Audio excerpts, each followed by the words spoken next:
ಕಡಲೆ ಇರಲಿ, ಹಲಸಂದೆ ಬೀಜ, ಕಪ್ಪು ಕಡಲೆ ಅಥವಾ ಬಿಳಿ ಕಡಲೆ, ಎಲ್ಲವೂ ಸ್ವಾದಿಷ್ಟವಾಗುತ್ತೆ.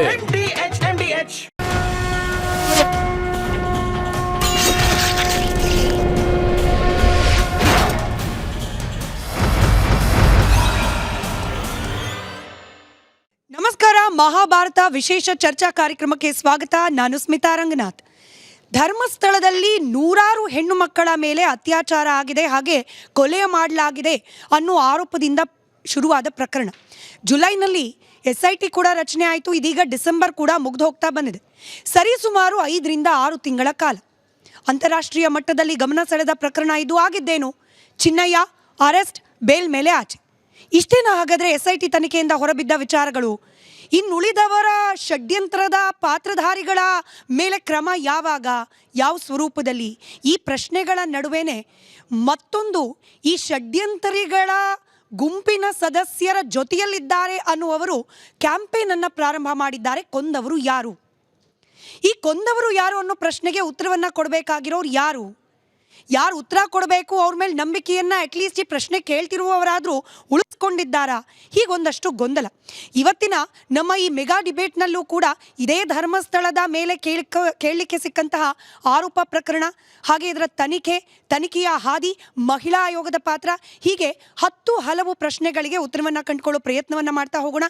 ಇವತ್ತಿನ ಚರ್ಚಾ ಕಾರ್ಯಕ್ರಮದಲ್ಲಿ ನಮ್ಮ ಜೊತೆಯಲ್ಲಿ BJP ವಕ್ತಾರೆ ಸುರಭಿ ಹೊದಿಗೆರೆ ಅವರಿದ್ದಾರೆ. ನಮಸ್ಕಾರ, ಕಾರ್ಯಕ್ರಮಕ್ಕೆ ಸ್ವಾಗತ. ಹಾಗೆ ಪತ್ರಕರ್ತರಾದ ವಸಂತ್ ಗಿಳಿಯಾರಿದ್ದಾರೆ. ನಮಸ್ಕಾರ, ಕಾರ್ಯಕ್ರಮಕ್ಕೆ ಸ್ವಾಗತ.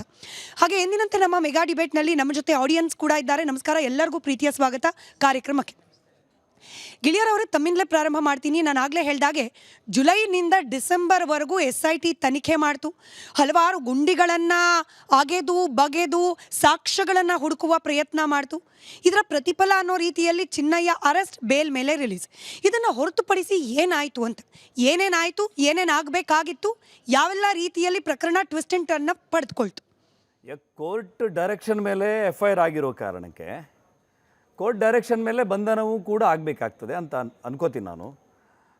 SIT ತನಿಖೆ ಮಾಡಿ 230 BNS ಪ್ರಕಾರ ಸೆಕ್ಷನನ್ನು ಹಾಕಿದೆ ಅಂತ ಹೇಳಿದರೆ, ಭಾಳ ಗಂಭೀರವಾದಂಥ ಒಂದು ಸೆಕ್ಷನನ್ನು ಹಾಕಿದೆ. ಈ ಸೆಕ್ಷನ್ ಪ್ರಕಾರ ಅವರಿಗೆ ಜೀವಾವಧಿ ಶಿಕ್ಷೆ ಆಗ್ತದೆ. ಈಗ 26ಕ್ಕೆ ಕೋರ್ಟ್ ಮುಂದೆ ಬರ್ತದಲ್ಲ, ಕೋರ್ಟ್ ಸಮನ್ಸ್ ಯಾ ವಾರೆಂಟನ್ನು ಹೊರಡಿಸ್ತದೆ. ಇವರು ಇದನ್ನು ಪ್ರಶ್ನೆ ಮಾಡಿ ಹೈಕೋರ್ಟಿಗೂ ಹೋಗ್ಬೋದು. ಹೈಕೋರ್ಟು 100% ಹೇಳುತ್ತೆ ನೀವು ವಿಚಾರಣೆ ಒಳಪಡಿ ಅಂಥೇಳಿ. ವಿಚಾರಣೆಗೆ ಒಳಪಟ್ಟಂಥ ಸಂದರ್ಭದಲ್ಲಿ ಕೋರ್ಟಿಗೆ SIT ಕೇಳಬೇಕಾಗ್ತದೆ, ಇವರ ಮೆಟೀರಿಯಲ್ ಎವಿಡೆನ್ಸ್ಗಳನ್ನು ನಾವು ಸಂಗ್ರಹ ಮಾಡಬೇಕಿದೆ, ಇವರನ್ನು ನಮ್ಮ ಕಸ್ಟಡಿ ಕೊಡಿ ಅಂತೇಳಿ. 100% ಆಗ ಕೋರ್ಟು ಇವ್ರನ್ನ ಕಸ್ಟಡಿ ಕೊಡ್ತದೆ.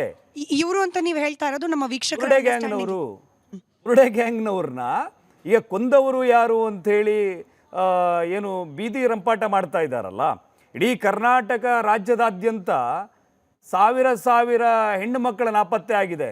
ಕಲ್ಯಾಣ ಕರ್ನಾಟಕದಲ್ಲೇ 2900 ಹೆಣ್ಣು ಮಕ್ಕಳು ನಾಪತ್ತೆ ಆಗಿದ್ದಾರೆ.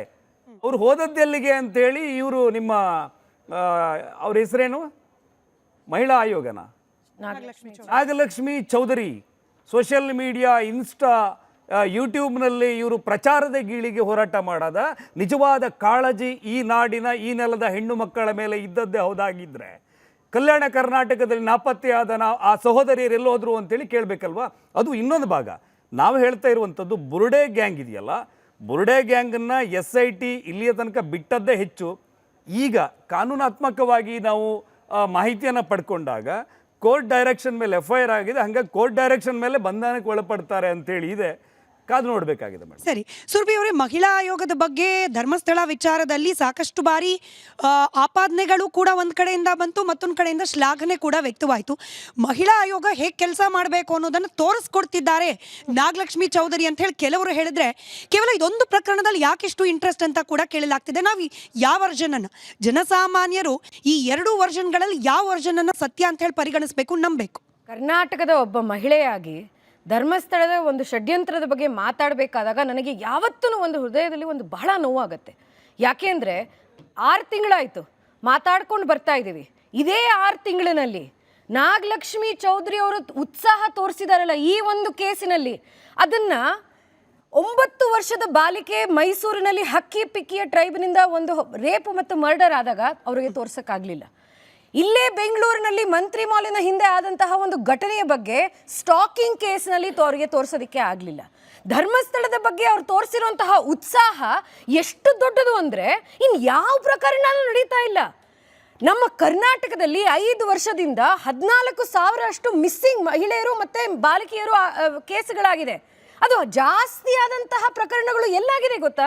ನಿಮ್ಮ ಆಡಿಯನ್ಸ್ ಕೇಳಕ್ಕೆ ಇಷ್ಟಪಡ್ತೀನಿ, ಯಾವ ಡಿಸ್ಟ್ರಿಕ್ಟ್ನಲ್ಲಿ ಇದು ಹೈಯೆಸ್ಟ್ ಮಿಸ್ಸಿಂಗ್ ಕೇಸಸ್ ಇದೆ ಮಹಿಳೆಯರು ಮತ್ತು ಬಾಲಕಿಯರದು?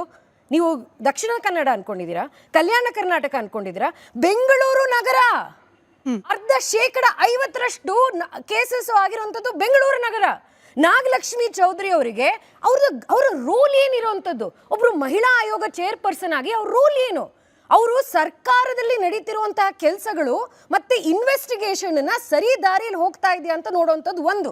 2, ಯಾರಿಗೆ ಲೀಗಲ್ ಫೀಸ್ ಕೊಡೋದಕ್ಕೆ ದುಡ್ಡಿಲ್ಲ, ಯಾರಿಗೆ ಆ ಒಂದು ಸಮಾಜ ಅಸಹಾಯಕತೆ ಇದೆಯೋ ಅವರಿಗೆ ಗಟ್ಟಿಯಾಗಿ ಉತ್ಸಾಹ ಕೊಡುವಂಥದ್ದು ಮತ್ತೆ ಬೇಕಾಗಿರುವಂತಹ ಪ್ರಾವಿಷನ್ಸ್ ಲೀಗಲ್ ಏಡ್ ಕೊಡುವಂಥದ್ದು. ಹಕ್ಕಿ ಪಿಕ್ಕಿ ಟ್ರೈಬ್ನಲ್ಲಿ ಆದಂತಹ ಒಂದು ನೊಮ್ಯಾಡಿಕ್ ಟ್ರೈಬ್, ಅವರಿಗೆ ಮನೆ ಇಲ್ಲ, ಅಂತಹ ಒಂದು ಬಾಲಕಿಯ ವಿಷಯವನ್ನ ಅವ್ರು ಎತ್ತಲಿಲ್ಲ, ಮಾತಾಡಲಿಲ್ಲ. ಅವರು ಮೈಸೂರಿನಲ್ಲಿ ಮುಖ್ಯಮಂತ್ರಿಯ ಕ್ಷೇತ್ರದಲ್ಲಿ ನಡೆದಿರುವಂತಹ ಘಟನೆ ಬಗ್ಗೆ ಮಾತಾಡಿಲ್ಲ ಅವರು. ಆದರೆ ಧರ್ಮಸ್ಥಳ ನೀವೇ ರಚಿಸಿದಂತಹ SIT, ನೀವೇ ಡಿಸೈಡ್ ಮಾಡಿರೋದು ಯಾರು ಆಫೀಸರ್ಸ್ ಅಂತ. ನಿಮ್ಮ ಸರ್ಕಾರದಲ್ಲಿ ಅಡಿಯಲ್ಲಿ ನಡೀತಿರುವಂತಹ SIT, ನಿಮ್ಮದೇ ಆದಂತಹ ಉಪಮುಖ್ಯಮಂತ್ರಿಗಳು ಬಂದು ಹೇಳ್ತಾರೆ ಷಡ್ಯಂತ್ರ ಇದೆ. ನಿಮಗೆ ಏನು ಬೇಕಾಗಿದ್ರೆ ಇದರಿಂದ? ಒಂದು ಮಹಿಳೆಗೆ ನೀವು ಬಂದು ಹೇಳಿದ್ರೆ 100 ಶವಗಳು ಹೂತಿದ್ದಾರೆ ಮಹಿಳೆಯರದು. ಯೋಚನೆ ಮಾಡಿ ಸ್ಮಿತಾ ಅವರೇ, ನನಗೆ ಗೊತ್ತಿರುವಂಥ ಎಷ್ಟು ಜನ ಮಹಿಳೆಯರಿಗೆ ಈ ಕೇಸ್ ಬಗ್ಗೆ ಕೇಳಿದಾಗ ಯಾವಾಗ ಅಲ್ ಜಜೀರಾ, BBC ಎಲ್ಲರೂ ಕವರ್ ಮಾಡೋಕ್ಕೆ ಶುರು ಮಾಡಿದ್ರು, ಭಯ ಆಯಿತು, ಬೇಸರ ಆಯಿತು, ಹೆದರಿಕೆ ಆಯಿತು. ಅಯ್ಯೋ, ನಮ್ಮ ವ್ಯಾಪ್ತಿನಲ್ಲಿ ಈ ಥರ ನಡೆದಿದೆಯಾ ಅಂತ. ಇಂತಹ ಒಂದು ವಿಷಯವನ್ನು ತಗೊಂಡು ರಾಜಕೀಯ ಮಾಡ್ತಿದಾರಲ್ಲ ಈ ಸರ್ಕಾರ ಮತ್ತು ಆ ಒಂದು ಬುರುಡೆ ಗ್ಯಾಂಗು, ಅವರಿಗೆ ಕರ್ಮದಲ್ಲಿ ಆಗಿದೆ. ಮಹಿಳಾ ಆಯೋಗದವರು ನಾಳೆ ದಿನ ಕ್ಲಾರಿಫಿಕೇಶನ್ ಕೊಡಬಹುದು, 1-2 ಕೇಸು, ಬಟ್ ಇಲ್ಲಿ 100 ಹೆಣ್ಣು ಮಕ್ಕಳ ಮೇಲೆ ಅತ್ಯಾಚಾರ ನಡೆದಿದೆ, 100 ಹೆಣ್ಣು ಮಕ್ಕಳು ಮಿಸ್ಸಿಂಗ್ ಆಗಿದ್ದಾರೆ. ಅದರಲ್ಲೂ ಧರ್ಮಕ್ಷೇತ್ರದಲ್ಲಿ ಪ್ರಭಾವಿಗಳ ಆರೋಪಿತರ ಸ್ಥಾನದಲ್ಲಿ ನಿಲ್ತಿದ್ದಾರೆ. ಹಾಗಾಗಿ ನಾವು ಇಂಟ್ರೆಸ್ಟ್ ತೋರಿಸಿದ್ವಿ, ಹಾಗಾಗಿ ಎಲ್ಲ ಮಹಿಳೆಯರ ಪರವಾಗಿ ನಿಂತ್ವಿ. ನಂಬರ್ ಆಂಪ್ಲಿಫಿಕೇಶನ್, ಈ ಕಾರಣಗಳು ಬರಬಹುದು. ಇವಾಗ ಯಾವ ಥರ ಕಾಲದಲ್ಲಿದ್ದೀವಿ ನಾವು ಅಂದರೆ, ಇದು ಕರ್ನಾಟಕದಲ್ಲಿ ನಡೆದಿರುವಂತಹ ಈ ಧರ್ಮಸ್ಥಳ ಒಂದು ಷಡ್ಯಂತ್ರದಿಂದನೇ ನಮ್ಗೆ ಗೊತ್ತಾಗುವಂಥದ್ದು. ಯಾರು ಏನು ಹೇಳಿದ್ರು ಅದು ನಿಜ ಅಂತ ನಾವು ಒಪ್ಪುವಂತಹ ಕಾಲದಲ್ಲಿದ್ದೀವಿ, ಡೀಪ್ ಫೇಕ್ AI ಕಾಲದಲ್ಲಿ. ಎಲ್ಲಿದೆ ಡೇಟಾ 100 ಅಂತ? ಎಲ್ಲಿದೆ ಡೇಟಾ? ಚಿನ್ನಯ್ಯ ಅವ್ರು ಹೇಳಿದ್ದು ಇವತ್ತು ವಾಪಸ್ ತಗೊಂಡಿದ್ದಾರಲ್ಲ. ಸತ್ತದ್ಯಾರು ಅಂತ ಹೇಳ್ಬೇಕಲ್ಲ ಇವರು.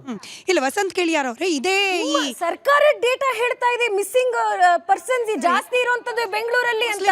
ಅದ್ರ ಬಗ್ಗೆ ನೀವು ಯಾಕೆ ಮಾತಾಡಿಲ್ಲ? ವಸಂತ್ ಕೇಳಿಯಾರ್ ಅವರೇ, ಇದೇ ಕೊಂದವರು ಯಾರು ಕಾರ್ಯಕ್ರಮದ ವೇದಿಕೆ ಭಾಷಣದಲ್ಲಿ ಹೋರಾಟಗಾರ್ತಿ ಒಬ್ರು ಕೊಟ್ಟ ಲೆಕ್ಕವನ್ನ, ಇದು ಸರಿನಾ ತಪ್ಪ ಅವರೇ ಕ್ಲಾರಿಫಿಕೇಶನ್ ಕೊಡ್ಲಿ.